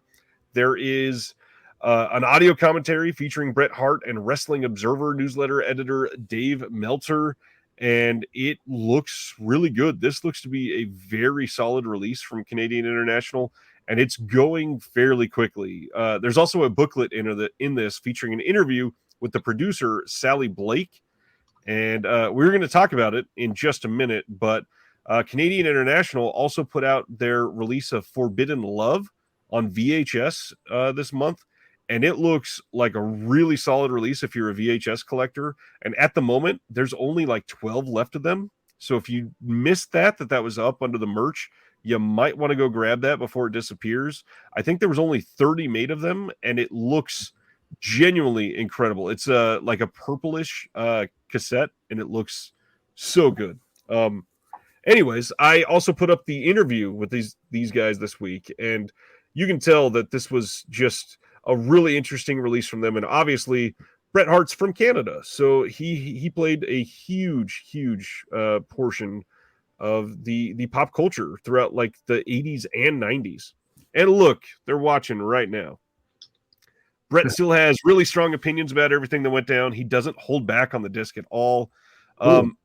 On the interview, if you go over and comment with any questions you have about Canadian International, they will answer whatever you ask them over there. So if you're interested, head over there, ask them some questions. They're checking out the comments. And those guys are great. Spend some time with them. And if you have not checked out the older Canadian International releases, they're amazing, genuinely. Most of their discs that I've seen have all been stupendous releases, overloaded with content, and just genuinely top-notch. They are one of the more like prestigious partner labels in my mind. John and Anthony are big fans of wrestling and just wanted to give their appreciation. We've been talking about it over the last couple days in the Discord. Very happy with these. Sibner missed that Forbidden Love slipcover. That's a good one. And I think that came out in June, and June had a couple really big sellers last year from some partner labels. Deaf Crocodile is putting out The Son of the Stars. This one is the animation title that they are putting out, and this one's kind of been teased for the last handful of months, so I'm glad that we are getting this one. This has a new commentary track by Sam Deegan. There's also a new interview with the co-director on this, and a new booklet essay by Stephen R. Bissett. And I'm very curious by this. The animation on that first release they did was great. Did you pick up that animation release last year? The what's it called? Delta. Yes, that one. Yeah, I did. I haven't watched it yet. Clearly, it looks really good. It's called Delta Space Mission. Right. Yeah, this looks cool too. Yeah, the animation style on these look just fantastic. Sibner says, love that pulp comic art. Bret feels that Goldberg is responsible for him having to retire. He also blames Goldberg on the Korean War and chicken pox. Oh, man, that's great. Stan says, Stephen Bissett's a buddy of his. Nice. Right. Cool. And then we got a few more. Thrust is coming from Culture Shock Releasing. This is a 2022 film. And supposedly, this also features some wrestlers acting in this. So this is like to complete the trifecta of wrestling releases for partner label releases this month. This just sounds wild, though. It's a super saturated exploitation epic that follows two lovers, Aloe and Vera, through a dystopian society ruled by girl gangs. Aloe and Vera are on a quest to kill the last scumbag alive, a disgusting degenerate named Dirtbag Mike. Along the way, they have to survive a lurid spectrum of horny and unhinged freaks and fiends. They just need love, a gun, some bullets, working plumbing, and maybe a little bit of the mysterious drug everyone calls loud. We got Linnea Quigley in this. Yes, we do. And I was pleasantly surprised to see Ms. Erin Brown, Misty Monday herself, who, when I was a much younger man, I was quite a fan of. So it's great to see her still making appearances. I don't think I've heard her name in years. Yeah. This one has a commentary with Aaron Brown and Allison Egon.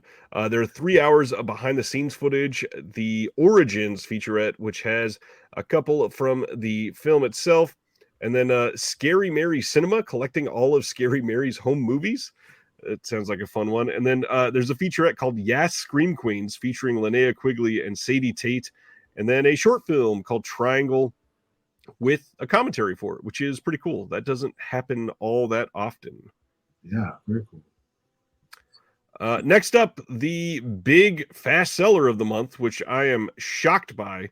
Who Done It? The Clue documentary is coming from Enjoy the Ride Records.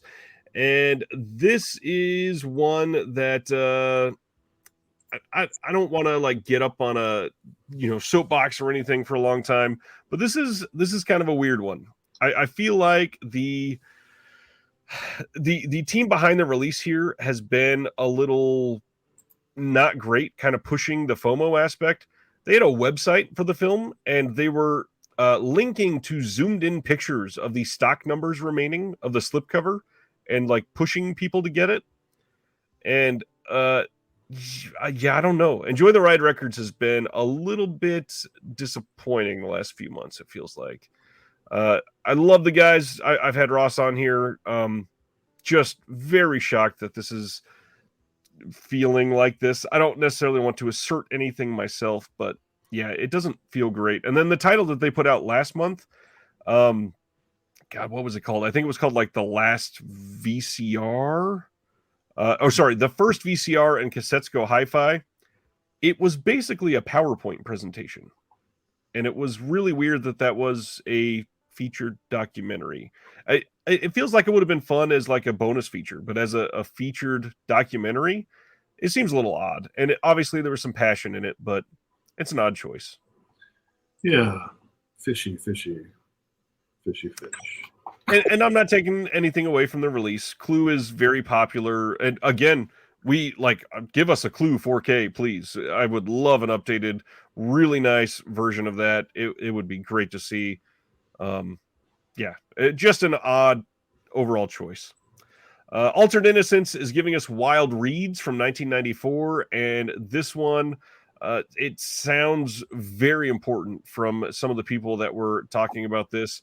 This says, set against the backdrop of the last days of the French-Algerian War and amidst the lush landscapes of southern France, Wild Reads is a coming-of-age saga looking at the sexual awakening of, four teenagers.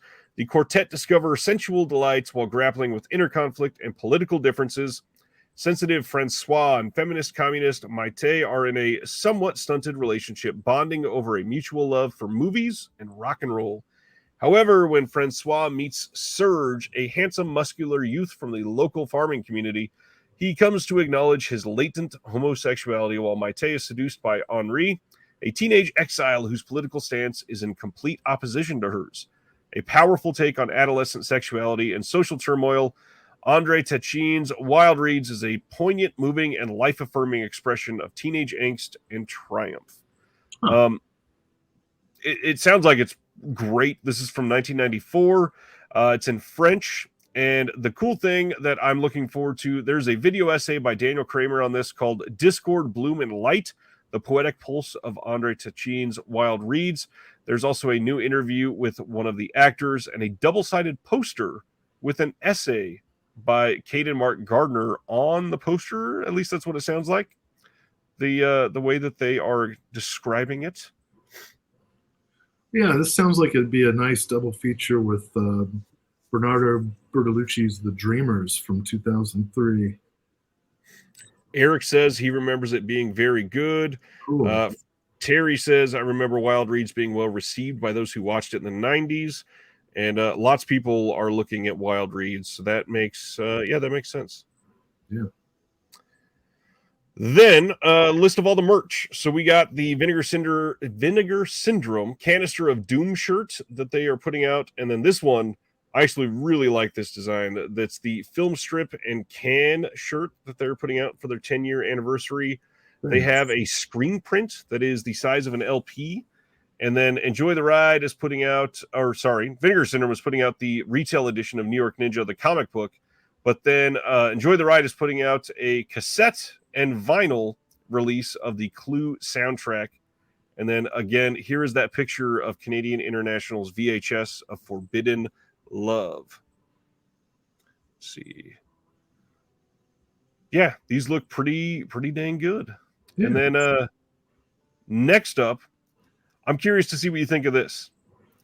Vinegar Syndrome just expanding their wide swath of world domination here. They announced Vinegar Syndrome Publishing. They are going to be, or they acquired the legendary horror comic publisher Eibon Press, I believe is how you pronounce it. The co-founder, Steven Romano, will also be taking the lead as creative director. And they are going to specialize in original comics, as well as comic adaptations and novelizations, both hardback and trade paperback, of some of your favorite films in the Vinegar Syndrome catalog, along with other genre classics. They are planning some artwork-based coffee table books, along with plenty of special merch and other fun surprises. On top of all that, they're going to be reissuing numerous iconic titles from the catalog that they've acquired, kicking off this spring with the new and updated edition of the 4-part comic adaptation of Lucio Fulci's Zombie. This is going to be sold individually as well as together in a collectible case.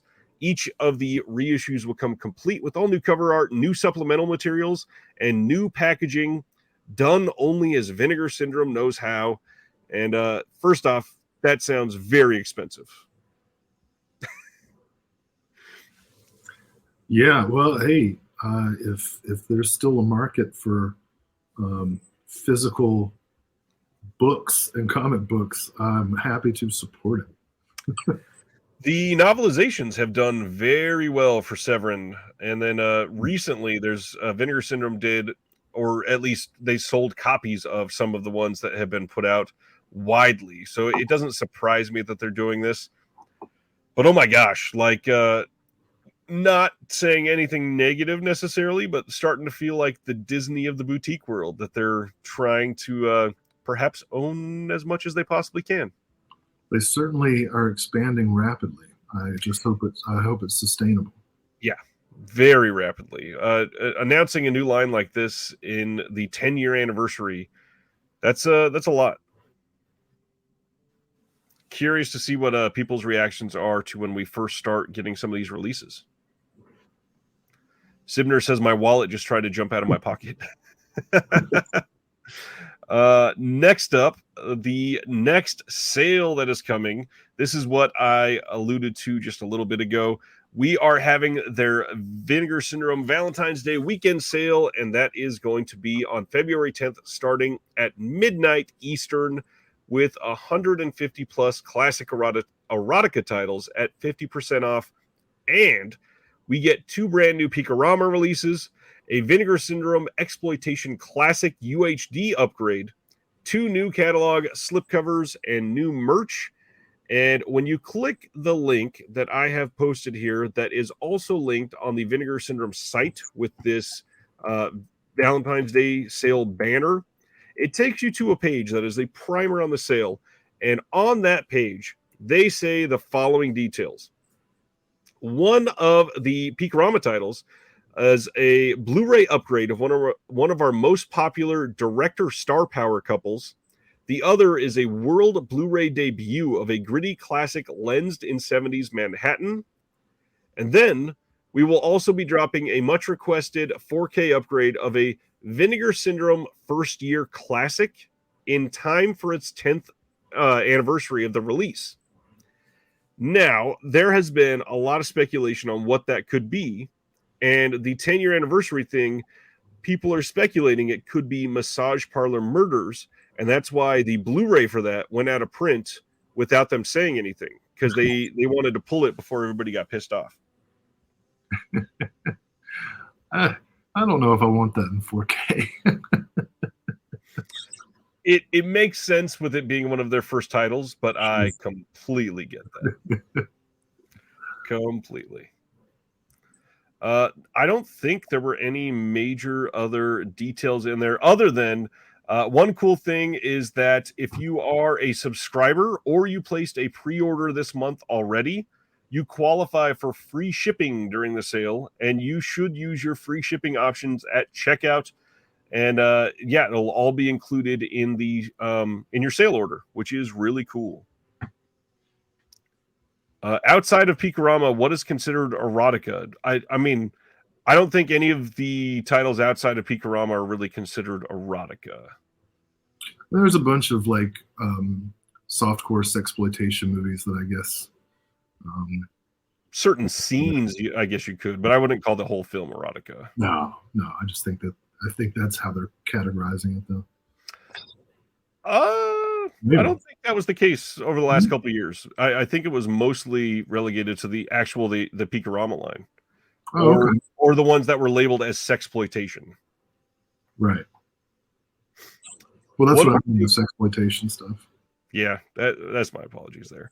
What do we think the Blu-ray upgrade will be? I don't remember much of the ones that it could be. And again, the clue for that, it says a Blu-ray upgrade of one of our most popular director star power couples. And I don't remember what that would be.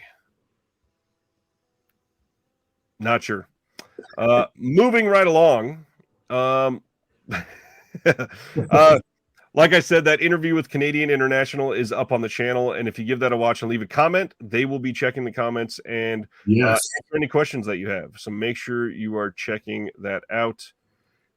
Then we got a whole bunch of random stuff from today. Kino putting out 1956's They Came to Cordura. This is getting an introduction by film historian Bertrand Tavernier in French with English subs. And that's the extra for this.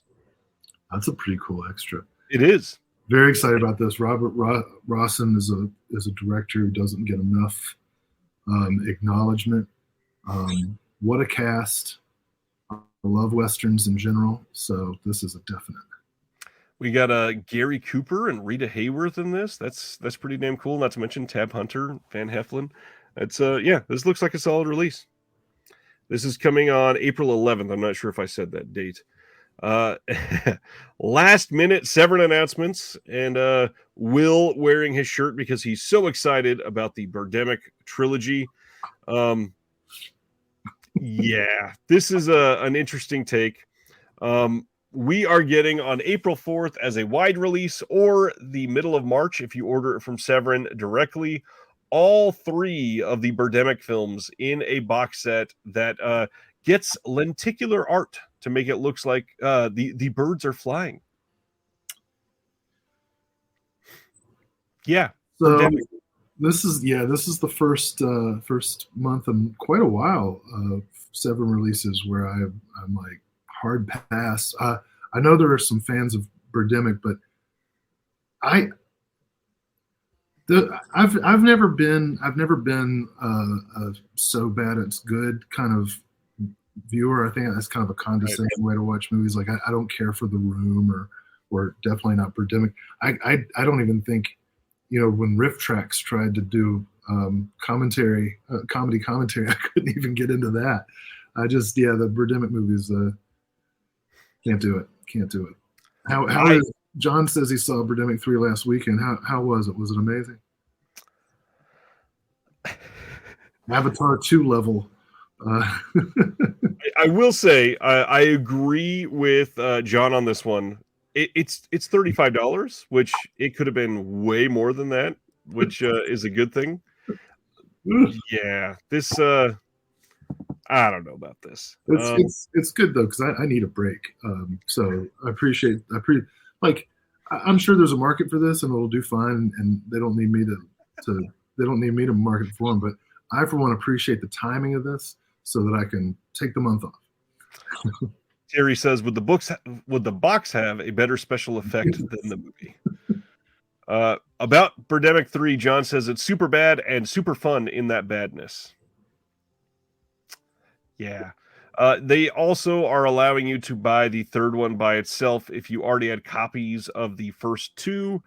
I believe this is the first time that the second one has been on Blu-ray, if I remember right. Okay. Yeah. So if you're super into Birdemic, there you go. All three of them. Then the other release, they are giving us 3 Between the Sheets, featuring the films Ecstasy, Black Venus, and Melody of Passion. I don't want to sound like a creep or anything, but yeah, this is all right. I think Black Venus is a pretty good movie. I've heard that it's good. I've not seen that one. Yeah. Well, they Severin released it on DVD, if I'm not mistaken. Yep, I believe so. So this is a nice upgrade. Yeah, that's a good Valentine's Day release. Yeah, and this one, it doesn't have I don't think any like true special features on it. Yeah, we got trailers and that's about it, but also it's $30 for 3 films, and this will likely be in stock for a long time, and you can probably get this at a sale much later. Although the MSRP on this being 35, keep in mind it'll likely never go below 1750-ish. So yeah, there's a lot to take there. This doesn't jump out as like a must pre-order or anything, of course. Let's see. Severin gave $70,000 to make Birdemic 3. Well, I'd like to get a subsidy to make a film. It's got to be at least as good as Birdemic 3. I can do that. John Marsco's here. He says, "What's up? Just got out of Knock at the Cabin, the Shyamalan film, and it was pretty good." Hey, all right. And Julie Newmar is in Ecstasy. No way. Oh, cool. Great. Let's see. The next announcements were okay. So we just had a handful of like some release details and some other exciting stuff. Chucky season 2 is coming from Universal on March 28th. We all knew this was coming. This seems to make them a lot of money, so I'm not shocked that this is getting a decent release. That is March 28th, and then we know that there's deleted scenes and subtitles. The special features for Dragon Slayer got announced. I don't think you were here the last time that we talked about this. Have you seen Dragon Slayer? Oh yeah, that's one of the first naked ladies I ever saw. And that brief little, I remember because I was like in 4th grade. I was like, what? Yeah. The special features on this That's all I remember. Are stacked. So this gets a new commentary with the director Matthew Robbins and Guillermo del Toro. Cool. We get something called the Slayer of All Dragons. You step back in time with the director and co-writer Matthew Robbins, Dragon supervisor Phil Tippett, and ILM's visual effects master Dennis Murrin as they revisit Dragon Slayer. They have stories and memories that they recount to the viewers. There is a new featurette called Welcome to Kraganmore, a look back at the impact of Star Wars and its visual effects on Hollywood, the origin of Dragon Slayer and its screenplay, and the film's casting. There is a featurette called A Long Way to Erland, which is about the pre-production beginning in England as the film takes shape and what they go through in that process. Then another one where the filmmakers take on the daunting task of bringing a dragon to life like never before. And we got Phil Tippett's breakthrough Go Motion animation there. And Into the Lake of Fire production woes that were all over this film and how they overcame them. And then a featurette about the final battle of the film. And it utilized pieces from the legendary unused 2001 A Space Odyssey score. So they talk about the sound design there. This is a lot for a studio release. Well, I don't know if I've ever mentioned this to you before, but I am an obsessive fan of the television show Ally McBeal. It's my favorite television show of all time. That is not where I expected the end of that sentence to go. I even like the Robert Downey Jr. season. And so Peter McNichol is, like, to me, he is always the biscuit. And watching Dragon Slayer as an adult, from the vantage point of me being a huge fan of Peter McNichol and Ally McBeal, it is so funny to see him in this movie, going to fight a dragon. That is very true. And coming in 1981, that's a little bit different than Ally McBeal. Quite a bit. But in my twisted association it adds to the experience. I'm pretty excited about this release, and I was a big Dungeons and Dragons player back in the day too. So this film really hits my nostalgia buttons all over. Nice. And this stars Caitlin Clark, the mom from Canadian International's The Oh Kid yeah, Brother. cool. Very nice. Then The Whale finally got its disc announcement. This is coming on March 14th. We don't know about special features yet. I imagine they will have one or two probably short featurettes on here. It does not appear there's a 4K coming, and not really surprising. If this does get anything at the Oscars, which it would be Fraser that would, I could see them doing their own release of that on 4K perhaps. So we'll see. Nothing guaranteed there, of course. Keen from Grasshopper Films is coming on April 4th. And really, the only thing that was new on this is that we found out that the Steven Soderbergh alternate cut of this film is going to be included on this disc, which is really cool. Not a lot of people expected that. This is getting a newer 4K restoration from the OCN, and it was supervised by the director and completed in early 2022. This is one that they've been working on for a while, and I have heard that this is remarkable. Somehow I've still not seen this one. What's going on, KB? KB says he also loved Ally McBeal. There you go. Have you seen Keen before?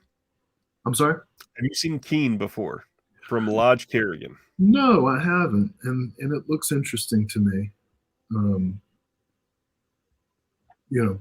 I know nothing about it, like until this moment. It was not in my consciousness. So, yeah, I'm in it. I'm in for it. Lodge Kerrigan is also the one that did Clean Shaven in 1993. Mm-hmm. And a lot of people love that one. So that was where a lot of people discovered him. I believe that was his first film, I think. Yeah. That's the one that's got the bad guy from The Mask with Jim Carrey, right? I believe so. Yeah. Peter Green, I think, is his name. Yeah, he's great in The Mask. Yeah. That is it for this week, which is a lot. And then, of course, like we always talk about after that, what is coming out next week, which the word for next week seems to be steelbooks. Best Buy, there's a ton of steelbooks coming, it looks like. We got Black Panther Wakanda Forever coming in 2 different steelbooks to Best Buy. The Criterion 4K release of the Three Colors trilogy is finally releasing. The return of Swamp Thing in 4K is coming from, I believe, MVD. Yeah, restoring the Wynorski verse. I was going to try to gloss over it, but it didn't work. Bubba Hotep is getting its 4K released from Shout Factory. Warm Bodies 4K is getting a Lionsgate Steelbook next week. And I still like that movie, I think, more than most. That Man Bolt with Fred Williamson comes out from Kino next week. Arrow's release of The Vagrant is finally coming out. Radiance's release of A Woman Kills is out next Tuesday. And then the odd choice to release Chicago in a brand new Blu-ray Steelbook for its anniversary, which is making a lot of people think Paramount will release it on 4K in 6 months or so. That releases next Tuesday. We got If I Were King from Kino coming, Marco Polo and Sorrowful Jones from Kino as well. Pinocchio 964 is coming from Media Blasters, but I thought that had been delayed. So I would have to check on that one again unless somebody else knows. Let's see. We got Raw Wind and Eden from Kino. The release of .com for Murder, which I don't think I've seen, but it's the Nico Mastorakis film. Have you seen that one? No, but I've been toying with a project on early 2000s internet horror, and so that would certainly have to be part of that. Yeah, that definitely would. It's supposedly one of the first ones. That's interesting. Yeah. Nice, Joe Jack. Glad you got that. Yeah, Silent Mandible. It's coming. It got a brand new restoration for Media Blasters and everything. Let's see. John DeMarsco also said, somewhat on topic, but I left the Alamo Draft House in Lower Manhattan, and to my surprise, a large chunk of the legendary Kim's Video VHS collection has been moved there, available to rent for free. Wow. Interesting. Picked up a t-shirt. That's nice. There is not a whole lot coming next week. We got Disney's Mickey and Minnie 10 classic shorts that most people have seen all of those ones on other discs recently. Kino Classics release of Congress Dances. Sylvia Christel is Julia. That's coming from Cult Epics. And the Waitress disc coming from Troma by itself next week. And then all of the 100 years of Disney releases are starting to come out with these slipcovers that are only at Walmart, and then they are releasing a line of steelbooks at Best Buy as well. I collect those Walmart slipcovers. A lot of people do, sadly, especially the Disney ones. Some of the Disney adults are crazy. Will, my friend, are you ready for our topic tonight? Oh yeah. So, as you saw, the title of the video and the wonderful thumbnail for this that listed all of the absolutely manly things for our show tonight. Unfortunately, that was all a swerve, and we want to say Happy Valentine's Day. We're actually doing the best romantic films, and Will had no idea that background was coming. That's what that was. That reaction was from. Yes, so I apologize if you were waiting on our top favorite list of the best manly films. We're going to be talking about some of our favorite romance films, whether it be comedies, whether it be depressing romantic films, whether it be a mixture of both. There are a whole lot of these that I like, and I'm very interested to see your take. Unfortunately, I had a very hard time making this list, and not because I couldn't think of any, but because I thought of too many and could not cut some of these off of the list. Same. However, I did not have the number that you did. What your list? I think you said started at like 100. I had well over 100 going into today, and spent a good portion of the workday trying to whittle it down. And I got it to 6 plus I think I'll do 4 or 5 honorable mentions. But I do have to say, when you first said, hey, let's do our top romantic movies, I was gonna go, oh boy. That's the list. Oh man. I mean, that would have been a pretty funny swerve too.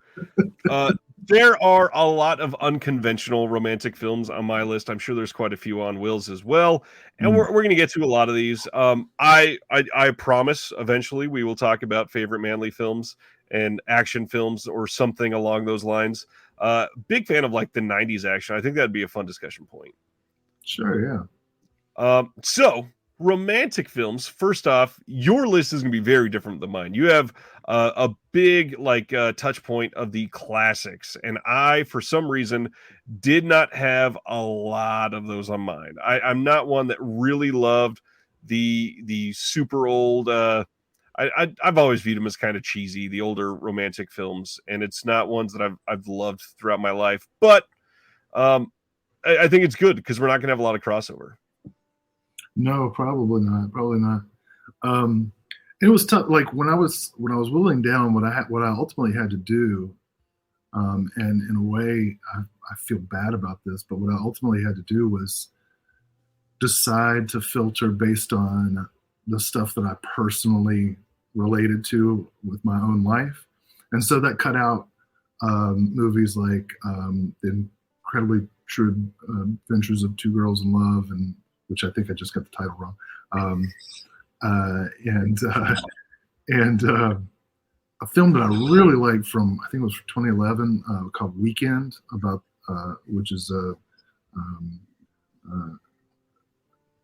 story about, a love story with two men. So I cut it down, and I feel I'm saying this because I cut it down to the stuff that's like all cishet.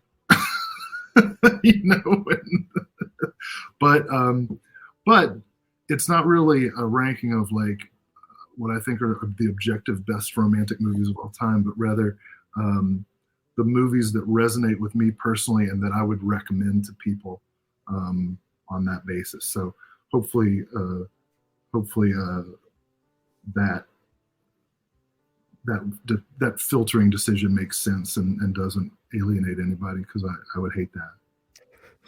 Yes, mine are clearly my favorites and certainly not the best. I think a lot of these, well, I think most of the ones on my list are actual great films and not necessarily terrible. But I think a lot of romance films that people like can borderline be pretty bad. Not that that's a terrible thing.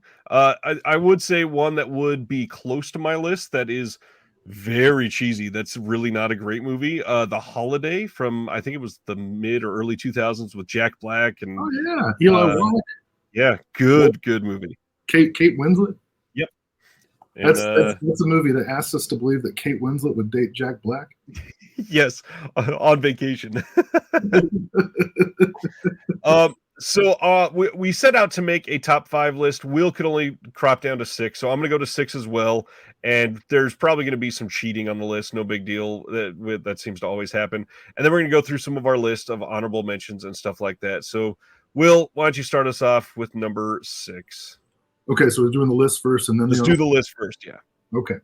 All right. This one, I will be so surprised if anybody has seen this before. And it stars one of your favorite actors, I know. This is a Mervyn LeRoy movie starring John Wayne and Claudette Colbert called Without Reservations. And this is a movie that should not work and probably does not work, and I'm somehow blind to it.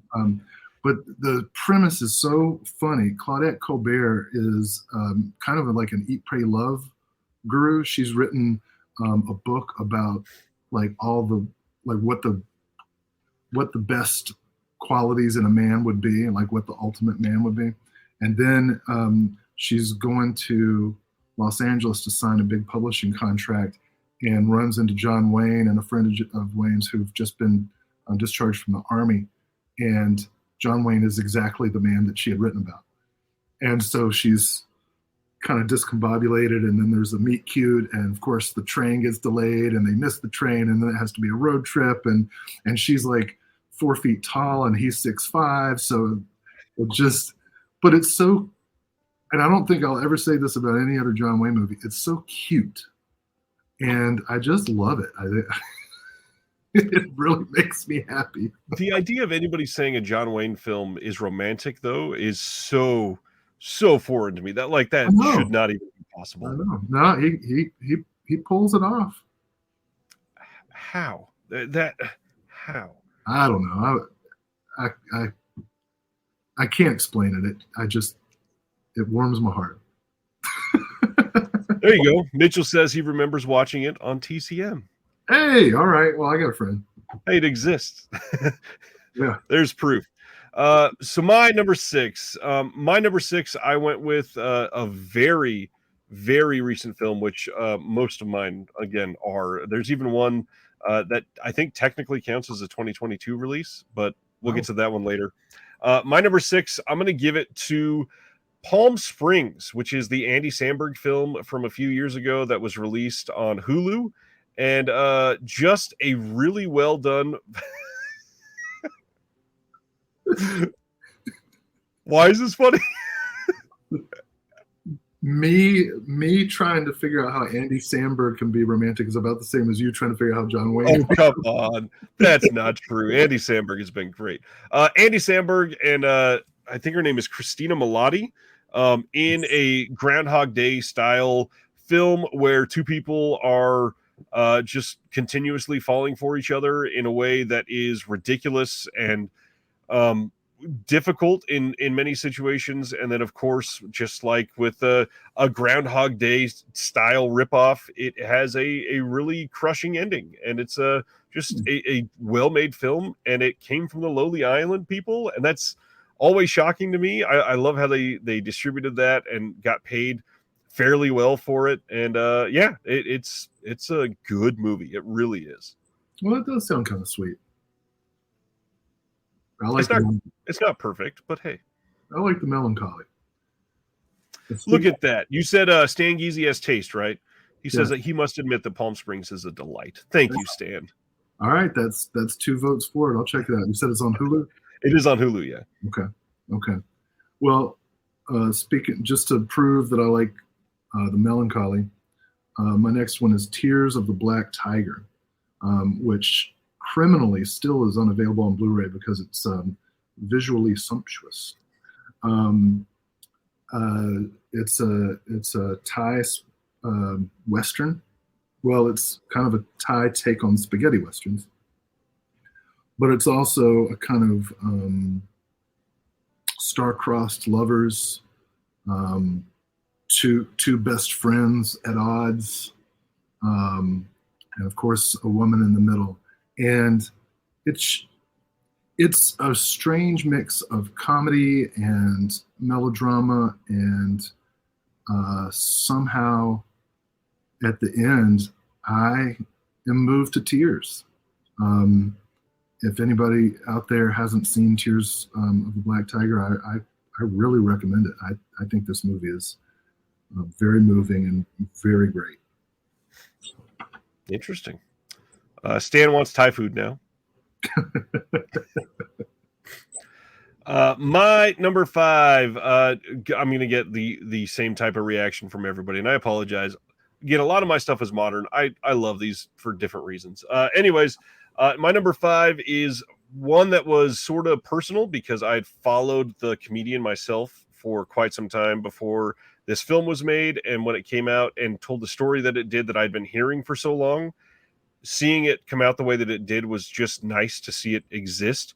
And that is Kumail Nanjiani's The Big Sick. It was an Amazon production from a few years ago, and simply the fact that it was based on the real story of he and his wife, Emily Gordon. Very, very well cast, I think. We had Ray Romano in it. I think Holly Hunter was the mom in that one. And it just acted in such a way that was so earnest because one of the people in the film was one of the people that lived the life. And I think it was very well representing of like dark comedy and the way that we cope with certain things and awkward situations. And I think it's a good story just to sort of look at in a way that I don't know, it really just like pins modern culture in people dating and coming together in an interesting way. And if you've never had the story of Kumail and Emily relayed to you in any way, try to go into it blind because it's a rather interesting, very roller coaster ride of a story, but it's an actually romantic story, and it's one that is true. So it had a lot more personal meaning for me. I've heard good things about that film. It's in my queue. It's a good one for sure, and I think it's on Amazon Prime still because it was an Amazon production. Yeah. All right. Okay, well, my next one, I was really excited when Criterion put this out because it had been on pretty substandard DVD for many years. This was a film I saw by accident, and I thought I was getting something completely different and just picked it off the video store shelf without reading the back of it. And then when I saw it, just got engrossed. And it's Claudine with James Earl Jones. Nice. And Diana Carroll. The story of a single mom and a guy, James Earl Jones. He's a garbage collector who kind of slowly falls in love with this woman and tries to resist it, because it's such a complicated situation. And on top of it, all the social factors get creating even more complicated context. And it just, every time I watch this, I get a tear to my eye for different reasons than Tears for the Black Tiger, but I'll tear up watching it. I just love it. I love the performances are so great. The kids in the movie are really great, and the sort of gradual bond that forms among this blended family is just so natural. I think this film deserves to be seen a lot more than it is. So yeah, when Criterion released it, I guess last year, I was so thrilled. Claudine. Interesting. I have not seen that one, and it was on my wish list, and now I definitely want to see it. That's Move it on up, yeah. it sounds great. Okay, number 4. This one is where I start to really show my depressing side, and this is romantic for like all the wrong reasons, and the hurt that happens in this film is one that has always soured me quite a bit, and it's modern, but it's not super recency bias. So finally, going back at least more than 10 years, I am a huge fan of Eternal Sunshine of the Spotless Mind, and Jim Carrey and Kate Winslet put on 2 performances that are just emotionally devastating, filled with the most romantic feeling of love that could be portrayed in a film like this, but then all chalked up with a really great supporting cast. I mean, we got Mark Ruffalo in there. We've got this just very interesting performance from Elijah Wood, and then Tom Wilkinson is crazy in this, and I mean, even David Cross shows up, but Kirsten Dunst obviously is a big part of this as well.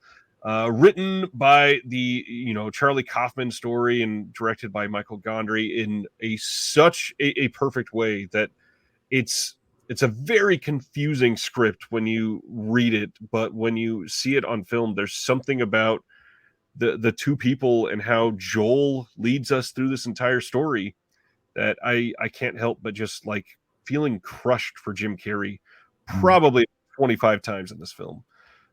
Yeah, this one is one that has definitely brought me to tears multiple times. I got to tell you, I'm surprised, but the reason I'm surprised is because I thought that was going to be your number 1. In terms of favorites, no. Yeah, this is one that I think is great, and on certain days it might be up there for me, but not quite number 1. Yeah. Okay. Well, now I'm very intrigued at the next 2. But yeah, that's a good selection. I applaud that. Good. Thank you. Right. Well, speaking of melancholy and tragic romances that include tenuous mental health issues, Betty Blue.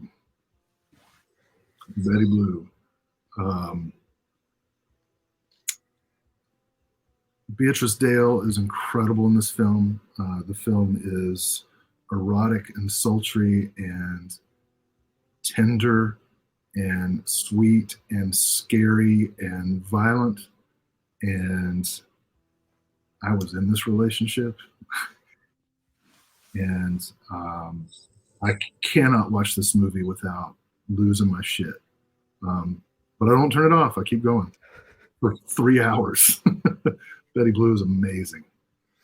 That is a movie that I have seen once a long time ago. I finally tracked down the second sight release that they did of that. I think recently, and yeah, I need to watch that one again. I'm thinking that I need to queue it up and show the wife soon. This is God, it really is 3 hours. That's why I was verifying the runtime. That's crazy. Yeah. That's probably the reason why I delayed on watching it fairly recently. That's 3-hour films are hard to catapult yourself into nowadays. Yeah. I don't know. Okay, so we are on number 3 now. That was your number 3? That was my number 3. All right, so I did Palm Springs, The Big Sick, and Eternal Sunshine. I'm gonna go with my number 3. One that a lot of people probably don't view as incredibly romantic, but I think that this was one of the most realistic visual aspects of a still in love couple in modern times, and I think that that's missing actually in a lot of film nowadays, and not one that a lot of people have seen, and one that people that have seen it probably don't love it as much as me. Away We Go, with John Krasinski and Maya Rudolph.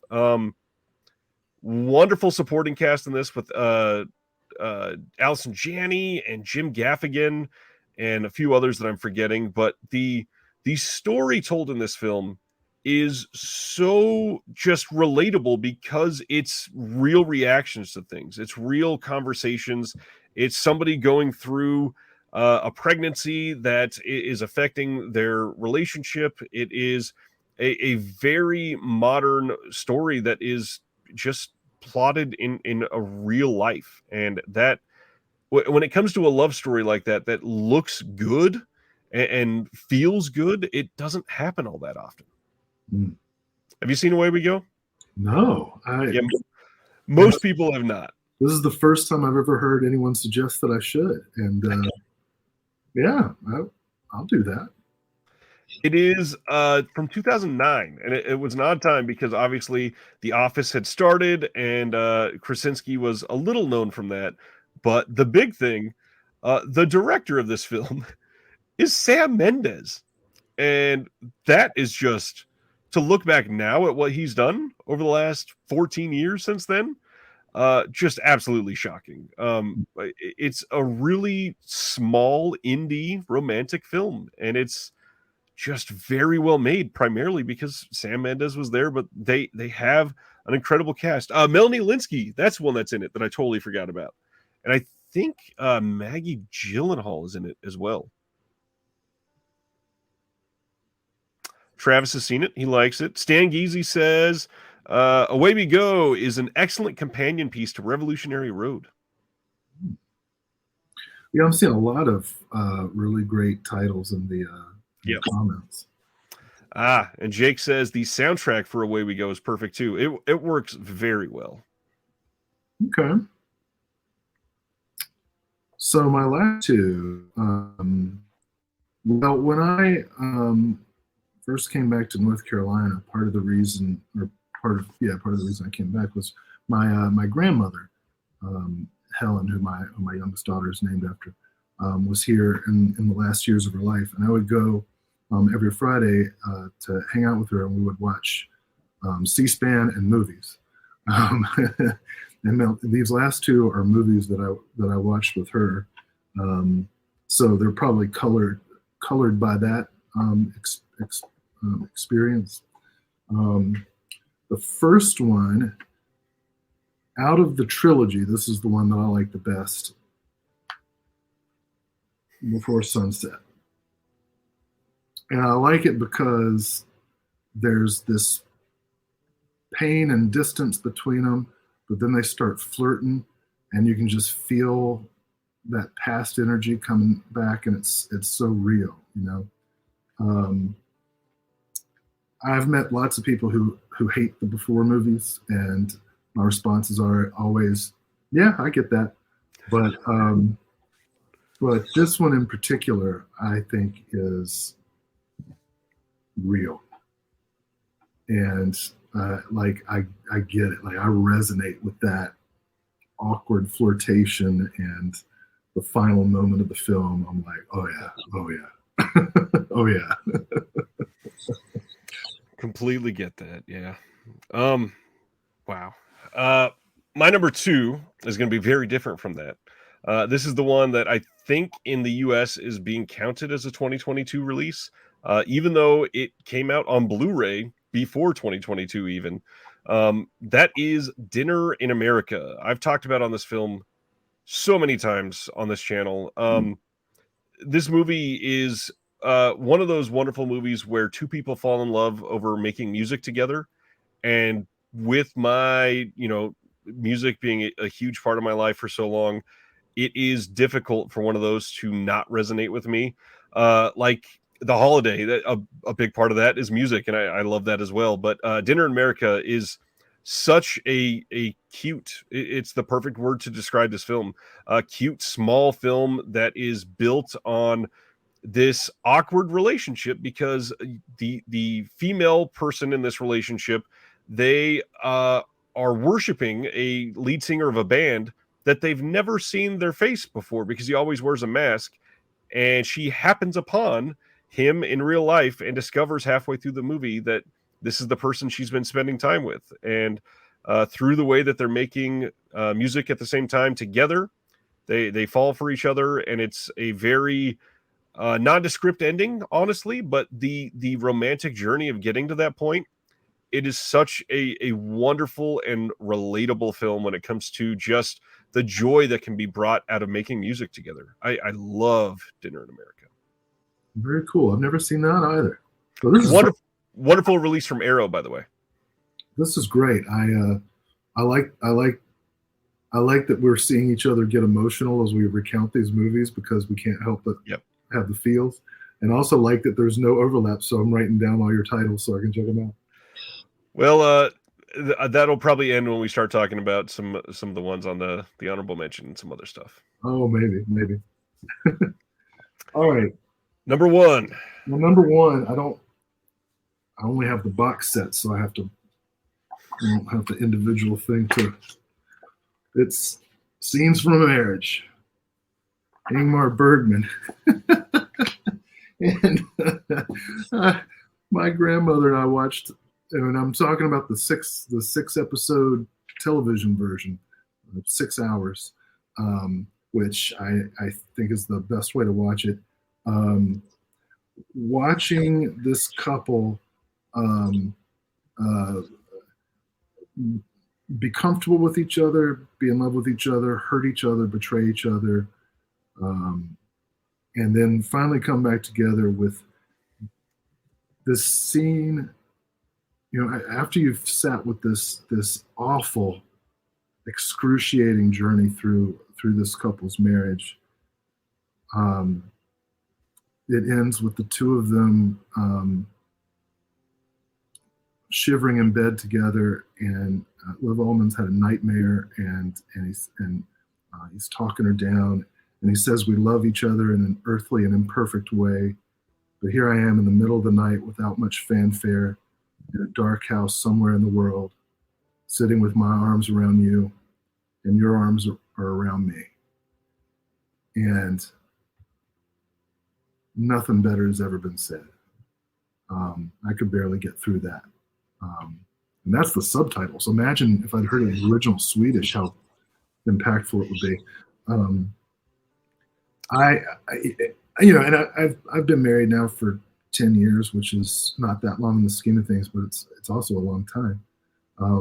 And I feel like every year that goes by, I get the film more. And it just devastates me.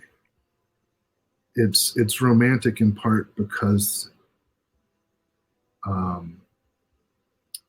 there's so much hurt in it. And I just love it. I think Scenes from a Marriage might be my favorite Bergman project. It sounds like it. Yeah.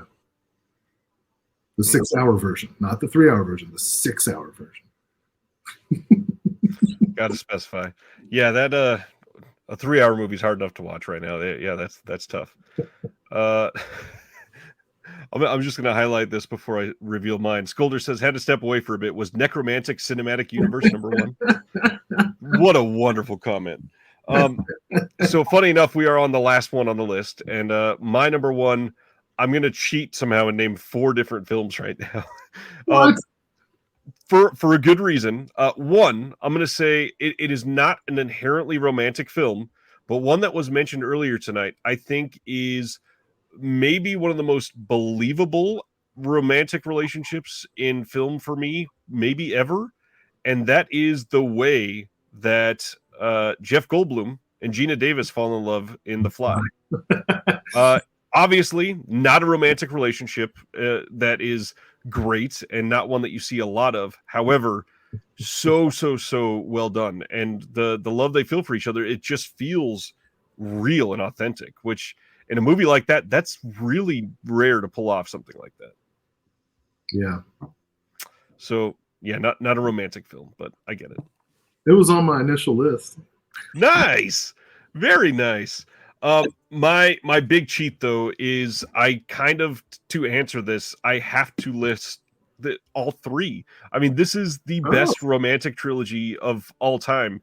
And when you think about the amount of emotions that you go through in the Before trilogy, it is not something that is happy all the time. It's not something that is clean all the time. It is not something that is loving all the time.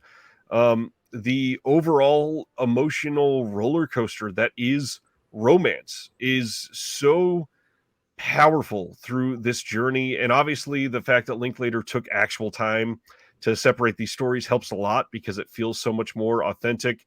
And the gosh, the performances. Ethan Hawke literally just talked about on Tuesday, I think, how he might be my favorite working actor that identifies as a male. He is just so stupendous in this. His emotions come across as real, and then I mean, Julie Delpy is just astonishing in this as well, and she doesn't do enough. So the fact that she's in these in such a unique way, it is like I've shivers right now just recounting the feelings going through all of these movies. It might be for me the best trilogy of all time, like highest quality trilogy. I don't know that I'd say it's my favorite one because that probably would still go to Back to the Future, but the Before trilogy is probably just the best story told over 3 long acts ever made. I agree with you. You know, my grandma and I watched Sunrise and Sunset many times together, and we get emotional. Unfortunately, she passed away before Midnight came out, and I really wish I could have had the last one with her too. When I watch Sunrise, I get pissed off at Ethan Hawke because he's an obnoxious twerp in exactly the ways that I used to be. Exactly. And in Sunset, I get pissed off because he's an obnoxious twerp in the ways that I am now. It is so hard to find all of the things that you can relate to in that film. And it's that tug of war of genuine love going back and forth and discovering that love can be so strong that you almost like hate how much that you're fighting against it. And there's so many different like tragic ideas in the 3 films that you get crushed multiple times and in so many different ways that it just hurts to watch. There's so much that can be said and has been said about this. I love Linklater, so it had to be on this list for me for sure. Yeah, good choice. Okay, well, so we had a pretty significant overlap. I like that. Yeah. Oh man, so some of the ones that were on my list, and a lot of these are not going to fall neatly into the romantic film box. The film Like Crazy, I think it was from like 2011 with Anton Yelchin, and there was a young Jennifer Lawrence was in it. Very well made. Not really a romantic film overall, but wild at heart. The way that they are just so worshiping each other in that film, it's genuinely romantic. It's fantastic. In the Mood for Love is gorgeous. It easily could have been in my top 5, and if you ask me again next Thursday, it might be. 500 Days of Summer, very depressing, very romantic film, and one that gets overlooked nowadays. I feel like it's gotten forgotten a little bit. I think people started to not like Zooey Deschanel because of the New Girl show for some reason. And I think that people need to come back to that. I think it's really well done.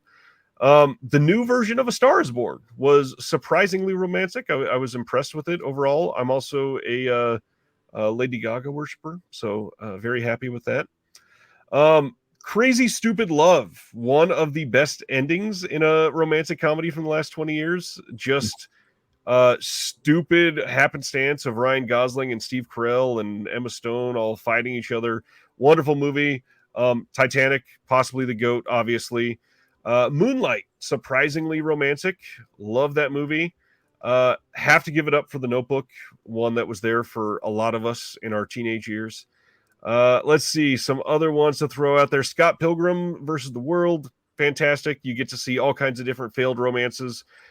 Just wonderful. And then lastly, I'll throw out there just as underrated Adam Sandler, 50 First Dates and The Wedding Singer. Those two back to back are 2 surprisingly good romantic comedies. I'll give you The Wedding Singer. The Wedding Singer is much better than 50 First Dates, but the romance side for Adam Sandler actually comes out a lot more in 50 First Dates. That's all I got. I left the classics to you. you had a request for all 100 of yours to be typed out in the comments, so you can get started on that. Maybe tomorrow. Um, I don't have that many romantic comedies. Without Reservations was the one that was in my. All right, so the few honorable mentions I'll list. Some of these I think might have been in the. I know there was some people asking where more Claudette Colbert was, and I understand it happened one night and midnight and all that stuff. Yep. But it just, for me, it's just not the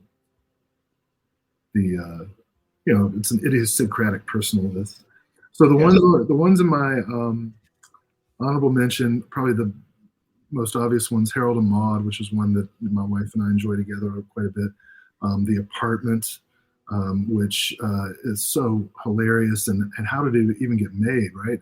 This guy's pimping out his apartment, and it's a romantic comedy with prostitution and suicide.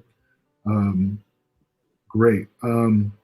I've already indicated that mentally unstable stories appeal to me. So Elia Kazan's Splendor in the Grass with Warren Beatty and Natalie Wood always gets me. And I'm going to give it up for like a super misogynistic movie, which is so misogynistic that it's funny and people should see it. But it's Rock Hudson and Leslie Caron what's his name? Charles Boyer. It's called A Very Special Favor. And Charles Boyer meets Rock Hudson, and Rock Hudson is this lady killer. And Boyer is kind of upset because his daughter, played by Leslie Caron, is a frigid man killer. She's a psychotherapist or something. And so her father, Charles Boyer, enlists Rock Hudson to seduce her. It's not really romantic, but it kind of is. It's just an oddity of time. Okay, but the last thing I'm going to say is bizarre. I think probably the movie moment that above all others sticks with me as the most romantic moment I've ever seen in a movie comes from They Died with Their Boots On with Errol Flynn and Olivia de Havilland. And Errol Flynn plays George Custer. And so just as he's about to go to his last stand, he has this moment with Olivia de Havilland, who's playing his wife.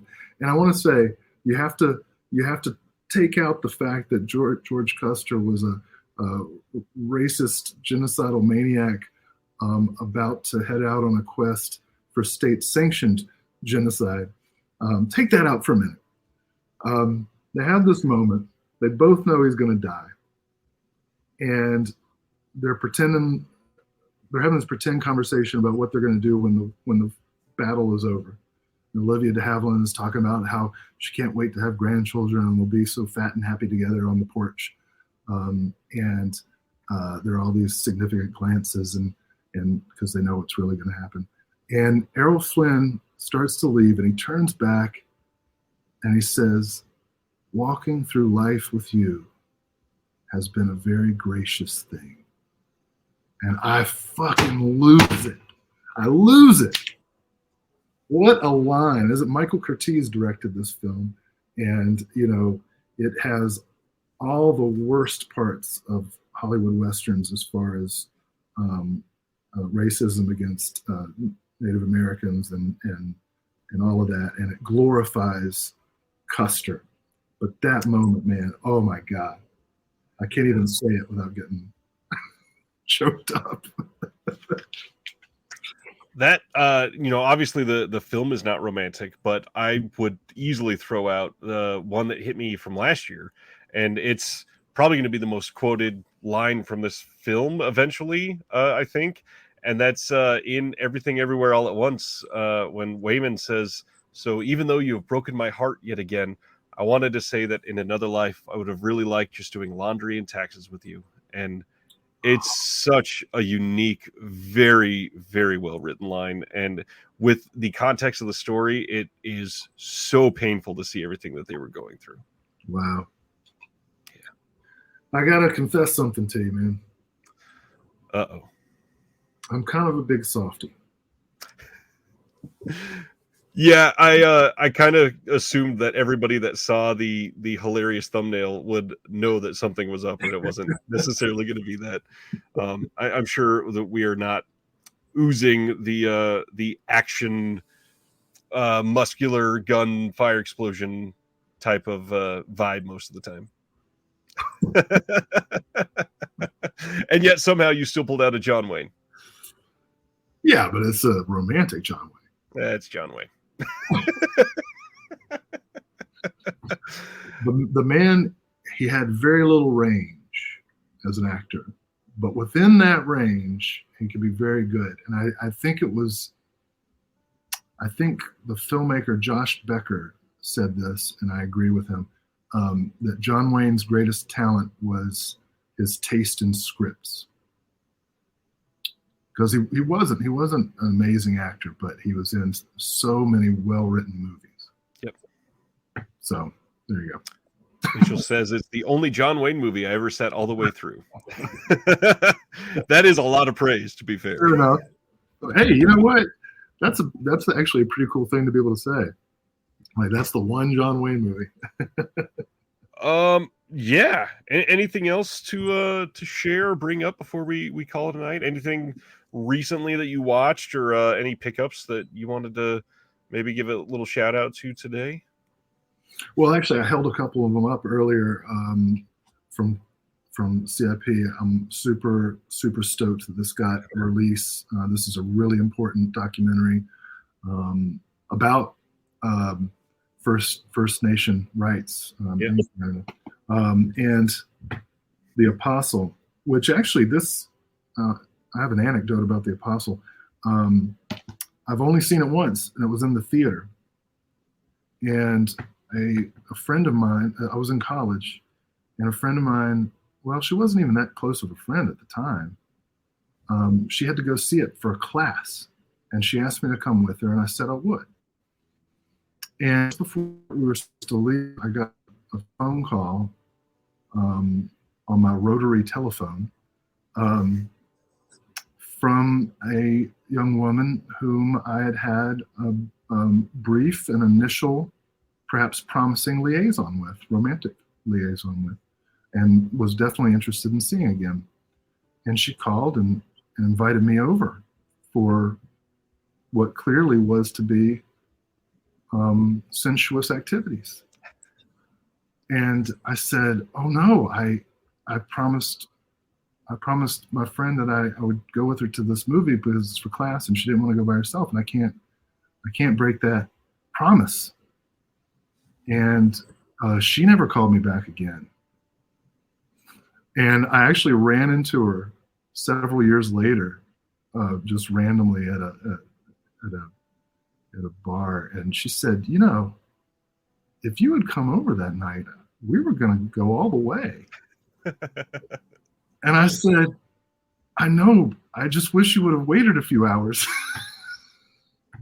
but she did not. And so I lost out on that opportunity. But my friendship, my commitment to friendship, and my reliability, they stayed true.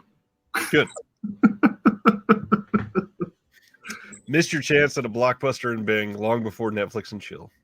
Oh man, yeah, I should have canceled on the friend. But I loved The Apostle. I thought it was great. Oh, and funny enough, as you started talking about that, I wanted to look up because I thought it was the case. That's the first HD release of The Apostle anywhere in the world. So Yeah. that's a big deal that finally came out from Imprint. Yeah, that's why I got it. I've had it on DVD forever. And you know what? I never even watched the DVD. I just was like, oh, I remember loving this movie in the theater. I got to see it again. Now I'm going to see it again. And of course, I'll have all kinds of complicated emotions. Oh, man. Relevant to Valentine's Day. Any recent watches to highlight? Well, also in keeping with Valentine's Day, I started Made in Hong Kong Volume 1 with Erotic Nightmare. And my takeaway is do not ask a sorcerer to give you erotic dreams. You're playing with fire. It's a hell of a moral to Yeah. get out of a story. Don't want any sorcerer in my dreams. Have you seen Bull from a couple years ago that was released by Second Sight? No, but you told me that it was worth seeing, and I just haven't done it yet. Absolutely. Yeah, I just watched that. I think it was 2 weekends ago, and still just thinking about it, it is one that is heavy. It sticks with you. It's Hmm. way better than I expected for sure. And then I just want to shout out. We had the Patreon got together for our monthly watch along, and we watched Chungking Express. And I thought that I'd seen it previously, but I realized not even 3 minutes into it that I had not. I was sorely mistaken, and it was a wonderful watch and just so interesting. Yeah, really well filmed, obviously, and just a great movie. Oh, I hope to get in on the next watch. I haven't been able to work it out, but hopefully sometime. Hopefully Well, if you're watching and you want in on the next one, join the rest of these fine people yeah. by clicking on the Patreon link below, and yeah, come check us out in the Discord. And the fourth Sunday of every month is normally when we do it, unless that's around a holiday of some sorts. But this last January was a bit of an artsy month. Usually we watch some sort of some sort of trashy film, and yeah, the rest of these will be fun again. Hey, Not that Chungking Express wasn't fun. I saw a romantic Jean-Claude Van Damme film.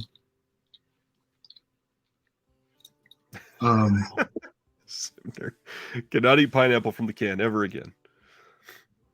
Have you ever seen Nowhere to Run with Rosanna Arquette and Jean-Claude Van Damme? Probably. Not that I remember a lot of details about. He's an escaped convict, and she's a single mom who lives in a who has some property that some developers are trying to take over. And Ted Levine is the bad guy coming to force her off her property. So it's Jean-Claude Van Damme versus Ted Levine, and Kieran Culkin is her kid, and it's pretty good. Like the romance that develops between Van Damme and Arquette, like, is almost believable. Interesting. Yeah, I liked it. Rosanna Arquette's pretty damn good. Yeah.